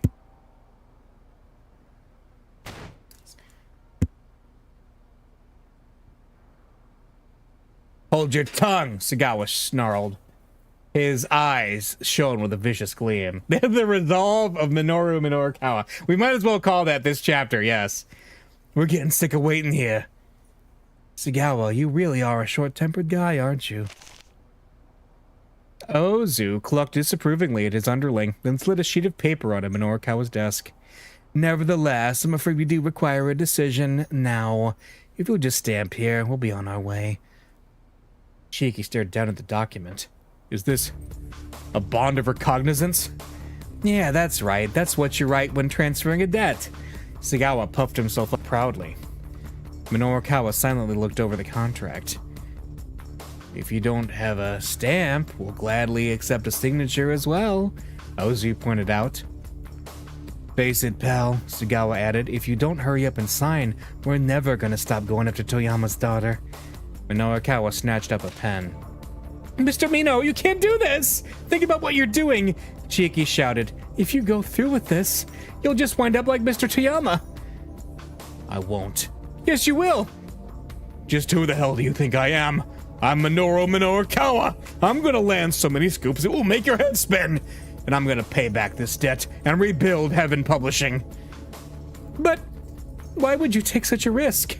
Chiaki sobbed. Minorikawa lowered his voice. Because I owe him so much.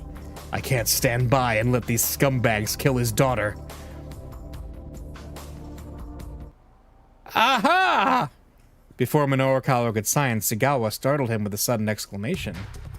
Looking up, Minorikawa saw what the loan sharks had seen, little Hana, standing by the door. Get her! On it, boss! Ozu and Sagawa rushed to the girl. Run! Minorikawa shouted. Hana bolted right back out the door, but Ozu managed to snatch her up just as she reached the stairs.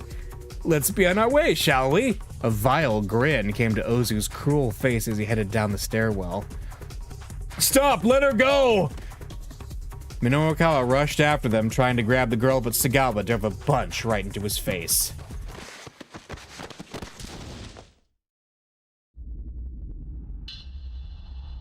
Oh! The pain staggered him. Nevertheless, he managed to press on. Get your hands off that girl! Oh! Shut your mouth! Something hard slammed into his chest. His vision went dark. He felt himself slipping from consciousness.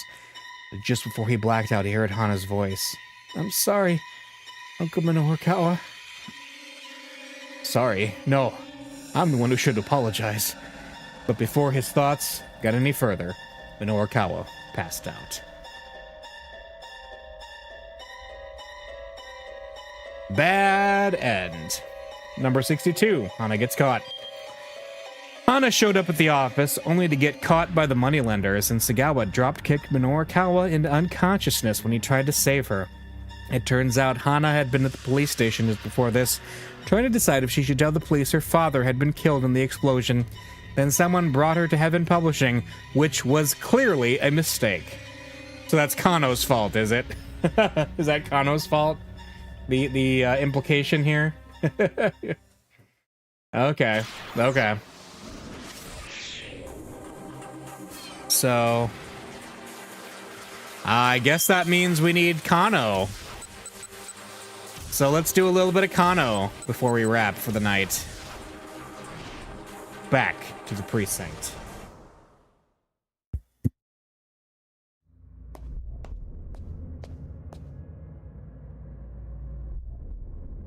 Arriving back at the Shibuya precinct, Kano hurried to the interrogation room. With the investigation currently on hold, he knew that taking any official action would be tricky. If he was going to break through his stalemate, he was going to need Tatano's help. The abduction, the ransom, the attaché case relay, Maria's release, and then Tanaka's death. Maybe Tatano would be able to figure out how all these elements are related. But first, Kano needed to check something for himself. Tatano would never have let Al-Karawan go free. Kano needed the prisoner to set the record straight. Al-Karawan sat in the precinct interrogation room, looking brazen and cocksure. One glance at his face and Kano was reminded of what had happened to Sasayama. Fresh anger smoldered at the edges of his mind. There were 2 detectives already in the room. It seems he wasn't made privy to the details, one of them told Kano. Sounds like they were following orders, carrying that attaché case around, the other added. Kano sat down across from Al-Karawan.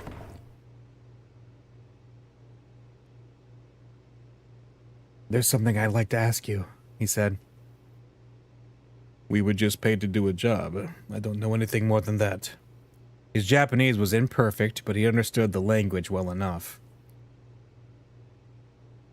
Tell me, how did you manage to escape from Detective Totano? Escape? I didn't. A faint smile came to Al-Karawan's lips. Let me go free. Liar! Detective Totano would never do that! Kano slammed the desk with his fist. I didn't have handcuffs on, did I? He took them off from me. This had to be a lie. It's not like there weren't any other ways to remove a pair of handcuffs. After he took off the handcuffs, Al-Karawan continued, he pointed his gun at me. Cut the crap! Kano grabbed the prisoner by the collar. But Al-Karawan went on unperturbed. He kept the gun pointed at me, but he didn't pull the trigger, so that's when I ran. Why would Totano want to shoot you? Because I saw him. Saw him? Saw him do what? Let me tell you something interesting, Al-Karawan said sardonically. There was that girl who was carrying the ransom, right? Kano pictured Hitomi standing anxiously beside the statue of Hachiko. That guy Totano was trying to kill her. In a fit of rage, Kano drove his fist into Al-Karawan's face. His colleagues rushed to interpose themselves. Kano, calm down! Knocked to the floor, Al-Karawan gingerly fingered his split lip. And after I gave you such good info, too, he grumbled. Detective Totano was assigned to protect Hitomi Osawa, Kano shouted. You can't expect me to believe you're rubbish! He lunged around the table, ready to throw another punch. Oop. But his fellow detectives held him back. Al-Karawan looked away indifferently. It's your Detective Totano you should be arresting, not me. That girl's going to get killed. You need to step in line, pal, Kano bellowed. Kano, his colleague shouted. You're the one who needs to step in line. Go and cool off for a bit.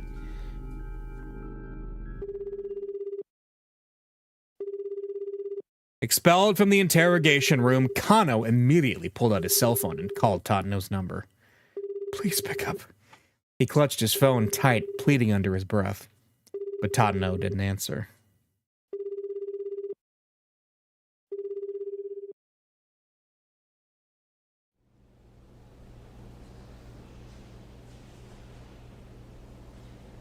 Kano sat down in a chair in the hallway in a bit of a daze.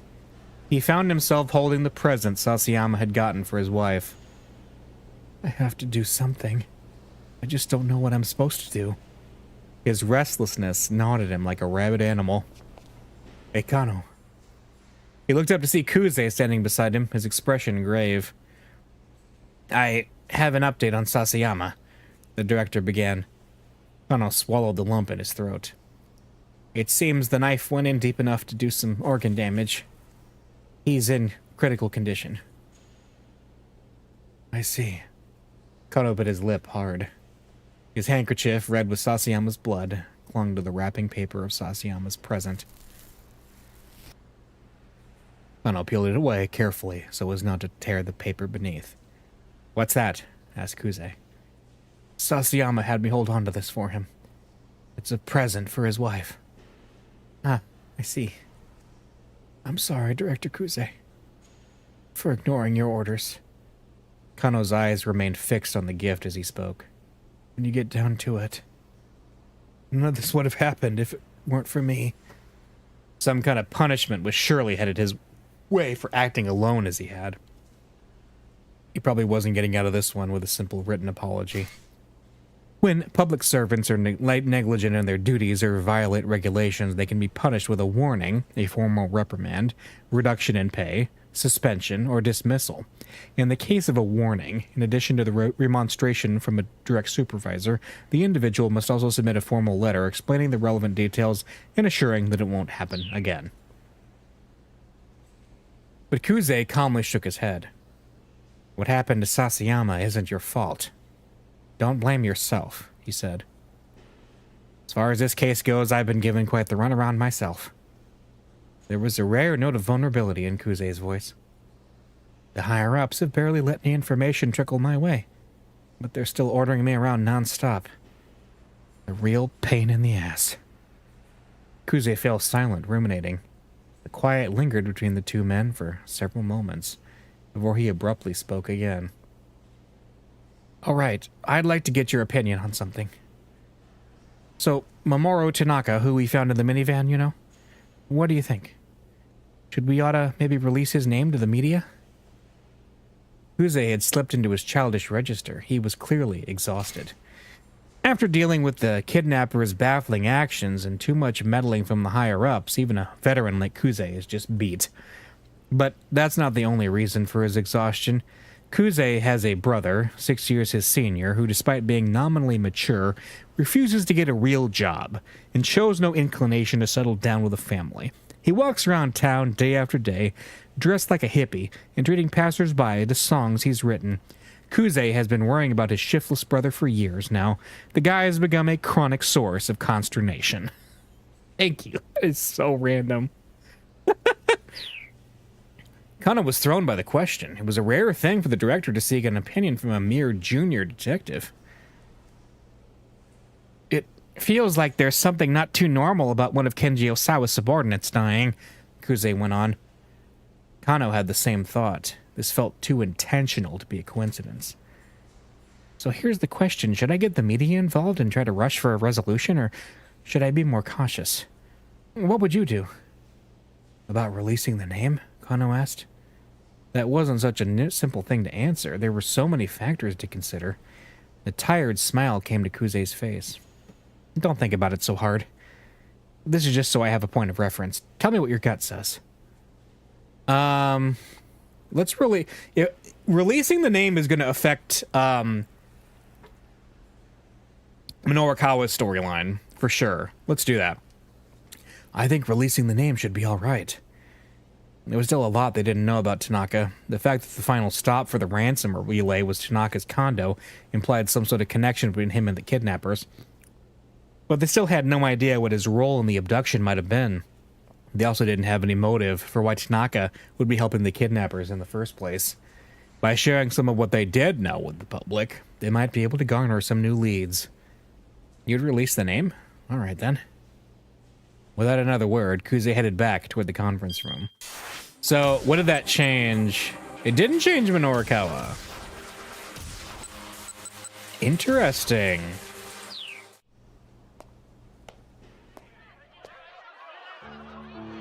On the TV, the governor's press conference was still going on. I've just requested that each of the railroad companies, starting with JR, stop running trains to Shibuya Station until further notice.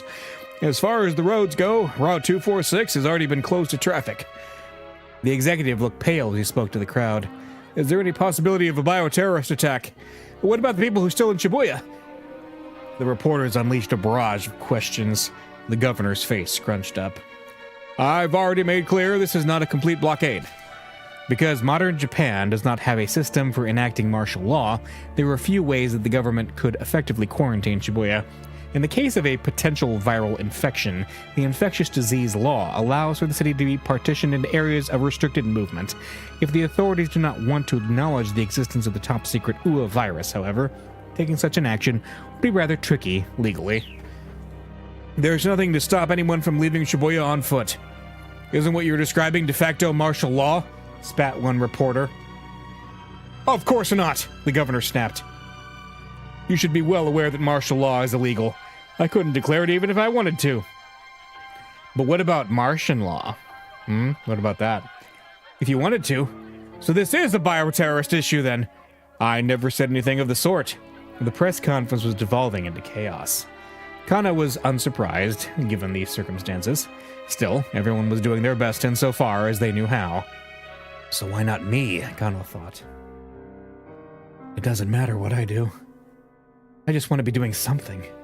Just letting time tick by without trying to take action was more than he could bear. Kano...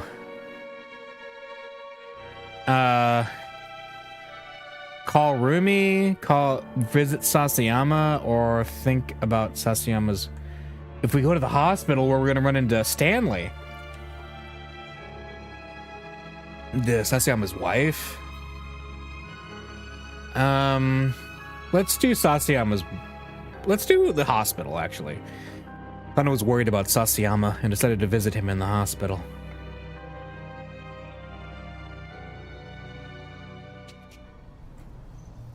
As he was making his way toward the hospital, Kano spotted a girl sitting on the pedestrian overpass. She looked like she was on the verge of tears. Concerned, he stepped beside her. "Are you waiting for someone?" he asked. The girl suddenly bit her lip and said nothing. "Are you lost? Do you need a policeman?" The relatively low crime rate in Japan, combined with rather high police personnel numbers in Tokyo, mean that officers, particularly beat cops, often have plenty of bandwidth to deal with more minor issues. Again, the girl gave no answer. "Where did you come from?" Kano tried. Still nothing. He had just decided to go and call for a female officer when the girl hesitantly spoke at last. "Heaven Publishing?" After a little coaxing, she told him where that was. It turned out it was on the way to Shibuya Central Hospital, not too far from where they were now. "Why don't I take you there then?" Kano said. "I'm already headed in that direction anyway." The girl seemed a bit reluctant at first, but eventually she agreed to go with Kano. Oh, this is the bad choice. Kano parted ways with the girl outside the building where Heaven Publishing was located. He noticed that she hesitated to enter at first, but eventually vanished inside. Okay, this is entirely a bad choice. Kano's phone rang again as he was about to continue on his way. When he peered at the incoming call display, his heart nearly stopped. There was Tatano's name. Kano quickly pressed the button to accept the call. Actually, all right, I hate to leave on a dramatic moment, but we're going to change things. All right, hang on. Kano, let's instead call... Let's call Rumi. Began to worry about Rumi and decided to give her a call.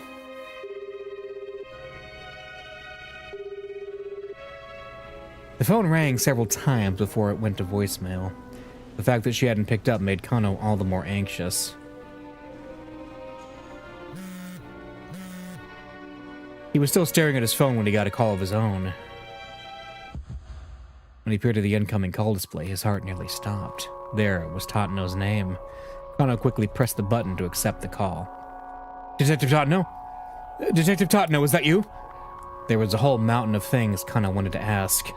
Just what had Tatano been doing this whole time?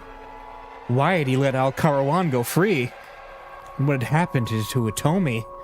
But while he was trying to decide what question to pose first, Tatano spoke. "I've secured Maria Osawa." "What?" The word came out as a startled gasp. "Detective Tatano, you have to bring her here ASAP. Right now, she's..." Tatano cut him off. "You need to bring Itomi Osawa to my location once." "Itomi Osawa?" "Yes. I heard over the wireless that the man from the U.S. Embassy had her in custody." Kano hadn't been listening to the most recent wireless traffic. Apparently, Stanley had managed to find Itomi. But what was Tatano getting at here? "Wait, hold on. What for? I mean, why do you need me to bring Itomi Osawa to you?" There was no reply. "Detective Tatano, answer me, please!" Tatano replied as if he hadn't heard Kano's questions. "There's an office building in Nanpai-dai called South Hill. I'll be waiting for you on the rooftop. If you don't bring her, I'll kill Maria." With that grisly warning, he hung up. Kano's hand went limp. His phone slipped from his grasp and fell to the floor.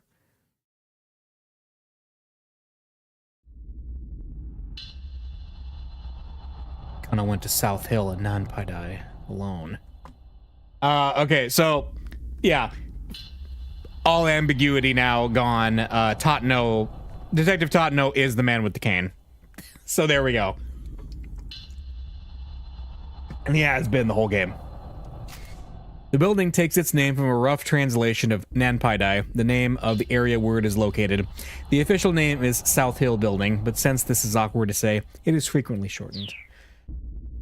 He hadn't brought Itomi as Tatano had demanded, nor had he reported the situation to Kuze. First, He wanted to meet with Tatno and find out what was going on. He took the elevator to the 8th floor. After that, he had to take the stairs to the rooftop. As he made his way up the steps, he tried to imagine what Tatno might want with Hitomi. He hadn't noticed anything suspicious about the senior detective in the lead-up to the stakeout at the Scramble. Tatno would seem like the same man Kano had always revered. So why was he doing this? Kano couldn't think of a reason. Reaching the top of the staircase, he at last stepped out onto the open roof.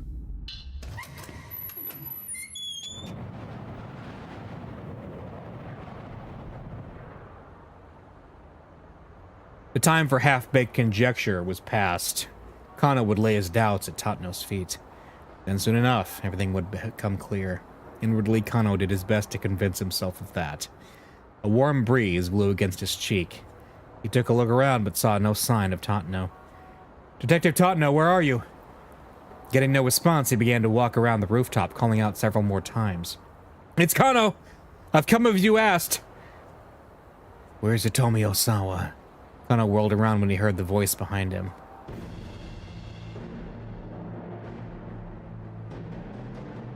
Tatno stepped into view from behind a water tank.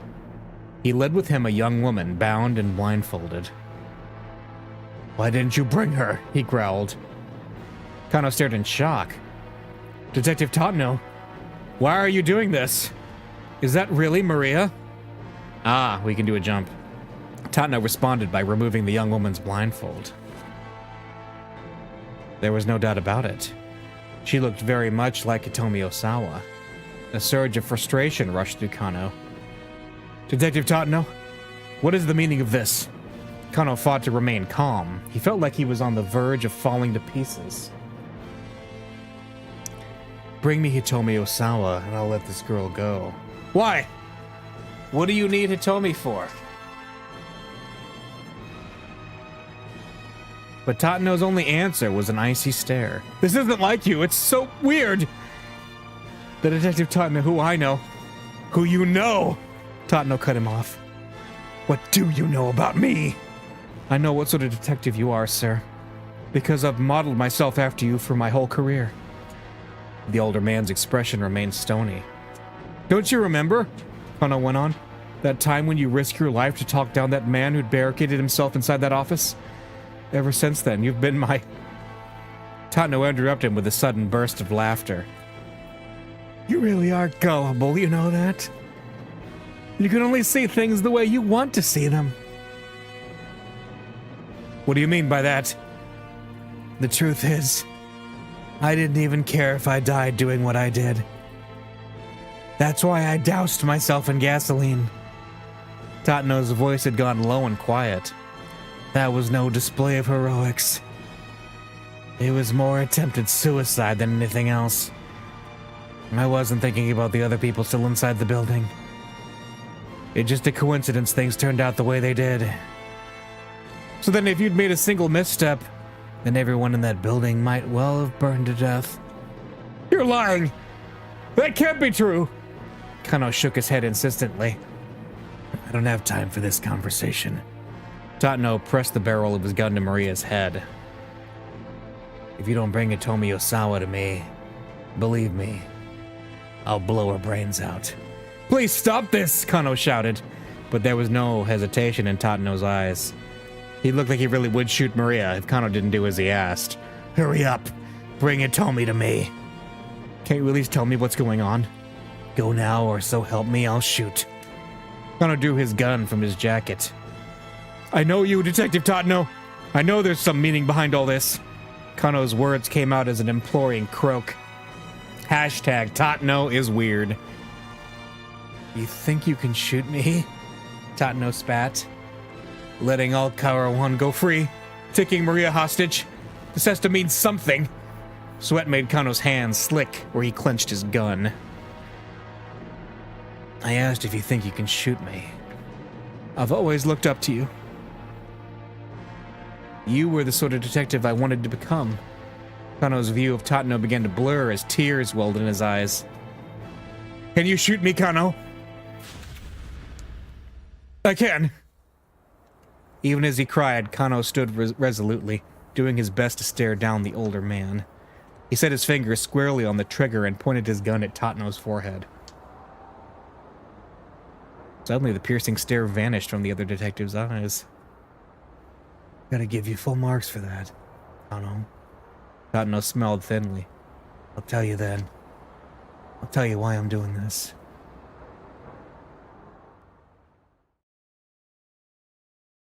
Is this going to be a to be continued? Oh. Wow. No. It all happened 17 years ago. A meth addict had assaulted someone in Shibuya. Tatno was questioning people around Dogonzaga in search of the perp. He happened to pass by Endo Electronics. Oh, hey, Tatno. It was Katone Endo, clad in pristine white. Clutched to her breast was her daughter, Suzune. Suzune! Only a few months old. It's been a long time, Katone said. She flashed a tiny smile. Yes, it has, Tatno replied with a clumsy smile of his own. Are you on the job? Yes, I am. Katone recoiled slightly at the dour look on Tatno's face. Is something the matter? There's an armed criminal hiding out somewhere in the area. What? I wouldn't leave the shop for a while if you can avoid it. But I have to go to the bank to deposit some money. Surely you can have Daisuke who'll do it. Daisuke? He's away on a repair job and hasn't come back yet. Tatno let out a one-note sigh. I see Daisuke still does things his own way. All right. Let me escort you to the bank. You mean it? I'd feel a lot safer having you with me. Katone flashed him a smile so wide that Tatno thought he might lose himself in it. Tatno, Katone, and Daisuke were childhood friends that had gone to school together up through high school. Tatno and Daisuke were always clowning around together, and Katone was always there alongside them, laughing. It had been quite some time since he'd gotten to walk along Dogonzaga with Katone. How have you been lately? Or, that's what he said. Well, with a newborn to look after, it's been pretty hectic, but there's never a dull moment. Things have been good. I'm glad to hear it. Katone was always as bright as a sunflower. Sometimes Tatno managed to convince himself that just the sight of her was enough. Outside the bank, Katone held Suzune out to him. Tatno received the baby with an anxious frown. What's with his face? I'm not good with babies. I haven't held one very often. Oh, you'll be fine, don't worry. Just hold on to her for a minute while I take care of things inside. All right. He held the baby gingerly like it was a bomb that might explode at any moment. Katone chuckled softly. Suzune stirred and squirmed in Tatno's arms. She kinda has Katone's eyes, he thought. It was strange, the sensation of holding a child. She was so soft and light, and yet such a real and responsive presence. The faint warmth of her body warmed Tatno inwardly in turn.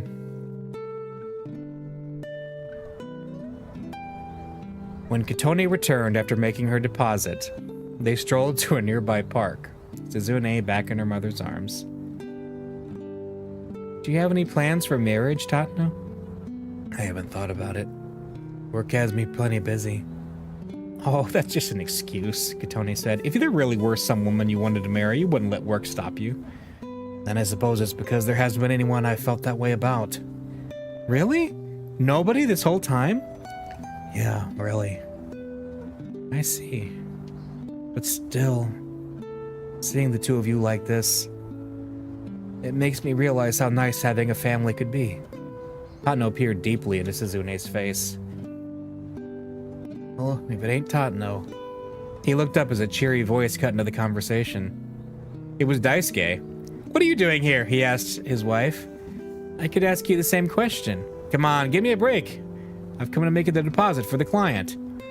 In that case, no need to worry. I just took care of it myself. I thought you'd forgotten about it. Huh? Really?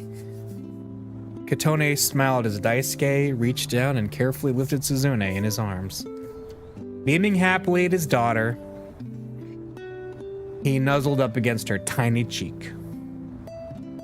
Daisuke, long time no see. Yeah, glad you're doing well for yourself, Tatno. They walked side by side. Daisuke proudly showed off Suzune's drowsing face. What do you think? Adorable, isn't she? Yeah, luckily she doesn't have any of your looks. Hey now, bad-mouthing me the same as ever, huh? Some things hadn't changed since high school. Why not drop by our place for a bit? Daisuke offered. Sorry, I'm in the middle of a job, actually. Tatano turned to glance at Kitone. An instant later, Daisuke screamed, Kitone! A man had come up behind his wife and now held a kitchen knife to her throat. Kitone stood stiffly, frozen in terror. Let her go! Tatano took a step toward the man. The slightly upturned eyes, the close-cropped hair, the thin mustache, all the details matched the description. This had to be the man Tatano was after. Shut your damn mouth! You want to try and kill me, huh? This lady here wants to try and kill me! The man was babbling nonsense. The reports had said the suspect was a tweaker. Right now, his mind was probably a complete mess from meth withdrawal. Left unchecked, there was no telling what he might do. Tatano shoved Daisuke behind him and drew his gun from his jacket. Wait, don't shoot! You'll hit Kitone! But Tatano ignored Daisuke's shouts and trained his gun on the perp's shoulder. He was confident he had his marksmanship. He'd never miss at this range.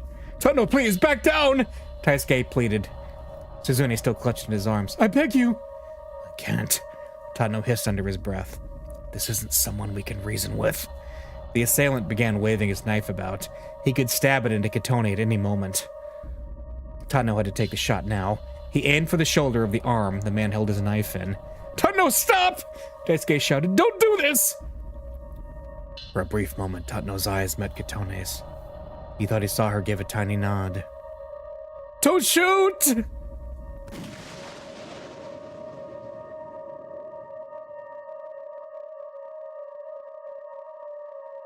Oh, it's video.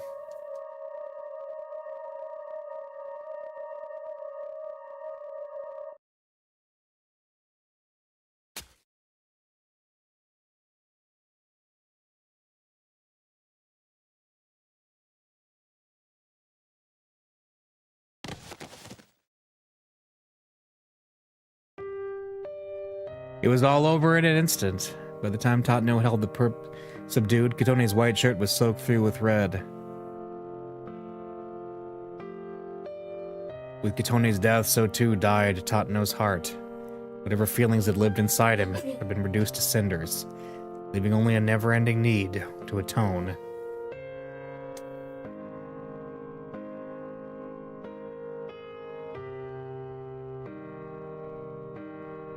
Countless times he thought of ending his life in order to make things up to Daisuke and his children. The only reason he didn't go through with it was that he knew death would be the easy way out. And so he'd stayed on as a detective. He would carry the weight of his sins with him for as long as he lived. This was the sentence Tatano gave himself.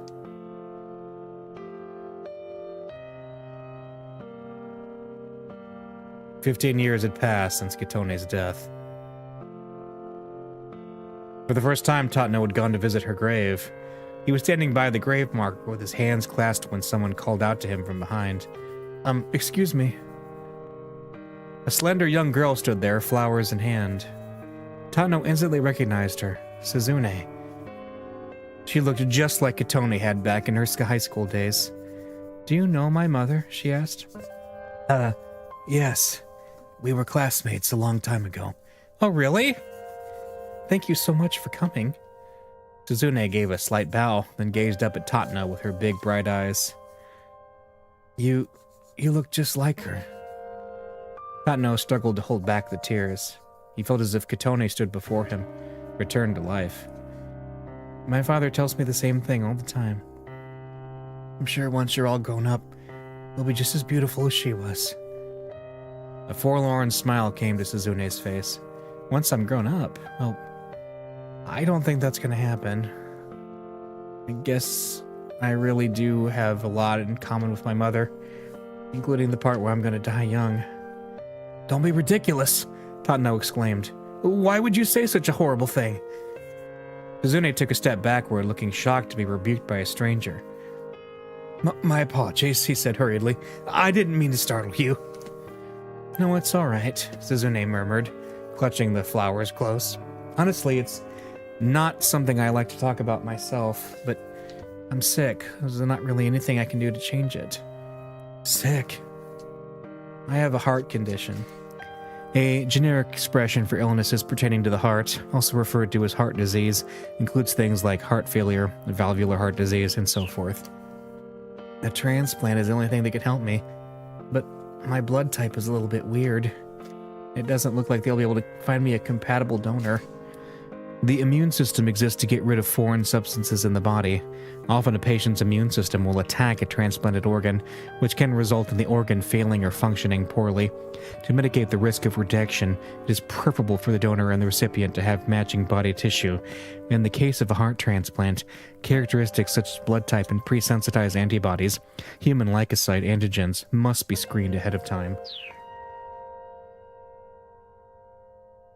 Good. Bowing her head, Suzune stepped in front of the gravestone and clasped her hands in silence. Tatno felt a wrenching pain inside him, as if Kitone were being taken from him all over again. If there really was a god, why would he do such dreadful things? Is there nothing I can do? He nearly lamented aloud. I'll do anything. Suzune, I will do whatever I have to in order to save you. Tatno clenched his fist as he stared at the grave. Tell me, Kitone, what can I possibly do for your daughter? Please tell me. Please.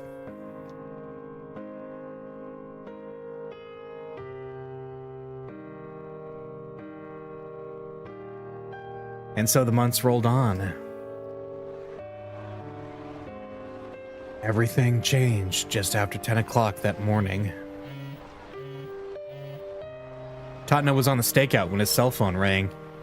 He glanced at the call display and saw Daisuke Endo's name. He hadn't heard from Daisuke in years now. Fearing that something had happened to Suzune, Tatno answered the call despite his current tense circumstances. At once, he heard Daisuke wailing. Suzune had a seizure. She might not come back from this one. Tatno's terrible suspicions had been right on the mark. He felt himself growing weak. Please, Daisuke exclaimed, you need to shoot that girl you're with. That Hitomi Osawa. You need to shoot her in the head. If we have her heart, we can save Suzune. At first, Tatno couldn't make sense of what Daisuke was saying. Hurry up and shoot! Shoot her, please! Hitomi Osawa has the Bombay blood type. Wait, hold on, Tatno said, keeping his voice slow. You want me to kill Hitomi Osawa? Why? He quickly scanned the area. Daisuke, are you nearby? Wait, where are you? Don't worry about that. If you could just render her brain dead, we'll be able to translate her heart into Suzune. Brain dead. The term brain dead refers to a state where the entire brain, including the brainstem, is beyond any recovery. In Japan, brain death is defined by Article 6 of the Act on Organ Transplantation, which states that brain death can only be declared with the goal of authorizing a transplant and is subject to the judgment of at least 2 doctors inspecting the patient according to a preset process, at least 6 hours apart. Shooting someone in the head, it didn't necessarily guarantee they'd wind up brain dead, and even assuming it did, if Tatno shot the Osawa girl here in the middle of the scramble, it would cause a giant incident. By the time the autopsy was completed, the window for the heart transplant would surely have passed. Tatno! Shoot her! Please! Daisuke, I can't. You know I can't do that. Hurry! It was like his old friend wasn't even listening to him. Look, even if she did wind up brain dead, they wouldn't be able to perform a transplant. But Daisuke kept on shouting, It's fine! It'll be fine! I'll make the transplant work somehow. You'll make it work? Even knowing how ridiculous that was, part of Tatno wanted to know what he had in mind, if anything. I finally found it. I found something we can do for Suzune. Please help me help her. Tatno understood Daisuke's feelings painfully well. Be helpless to stop the suffering of someone you loved. Nothing in the world hurt as much as that. I want to save Suzune. Tatno, this is the one thing I will ever ask of you. Tatno could hear choked weeping from the other end of the line. And at that sound, something inside him shifted. Yes. Yes, Daisuke was right. The likelihood of a transplant happening wasn't the issue. What mattered was that right now he could take action. He could do something for Suzune. He mustered up his resolve, feeling the doubt left from his heart. For Suzune. For the daughter of the woman he loved. Tatno checked the gun tucked inside his jacket, then slowly began making his way through the crowd toward Hitomi.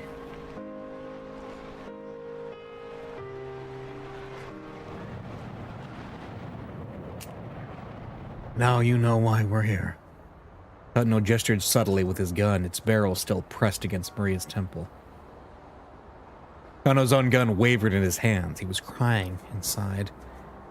There was nothing else he wanted to hear from Tatno now. And now he was sure of one thing. Words were never going to stop this man. Kano, Tatno said. My age. I've seen all sorts of young detectives come and go. He fixed his lonesome gaze on Kano. And you're about the worst of the lot. Whenever it's time to take action, you immediately do something reckless. Do you know how many formal apologies I've had to write because of you? Kano let out a heavy sigh. But you know, Kano, because of the way you've looked up to me, you've saved me. And that's the truth. He sounded like a man speaking his last words. But come on. See if you can stop me. He pressed the gun harder against Maria's temple. Kano took aim at his former hero's head.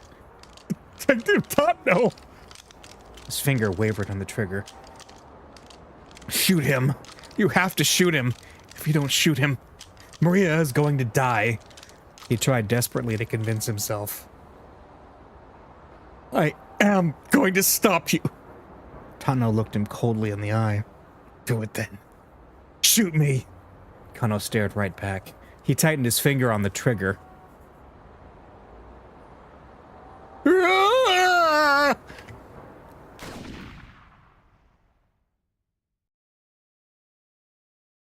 To be continued.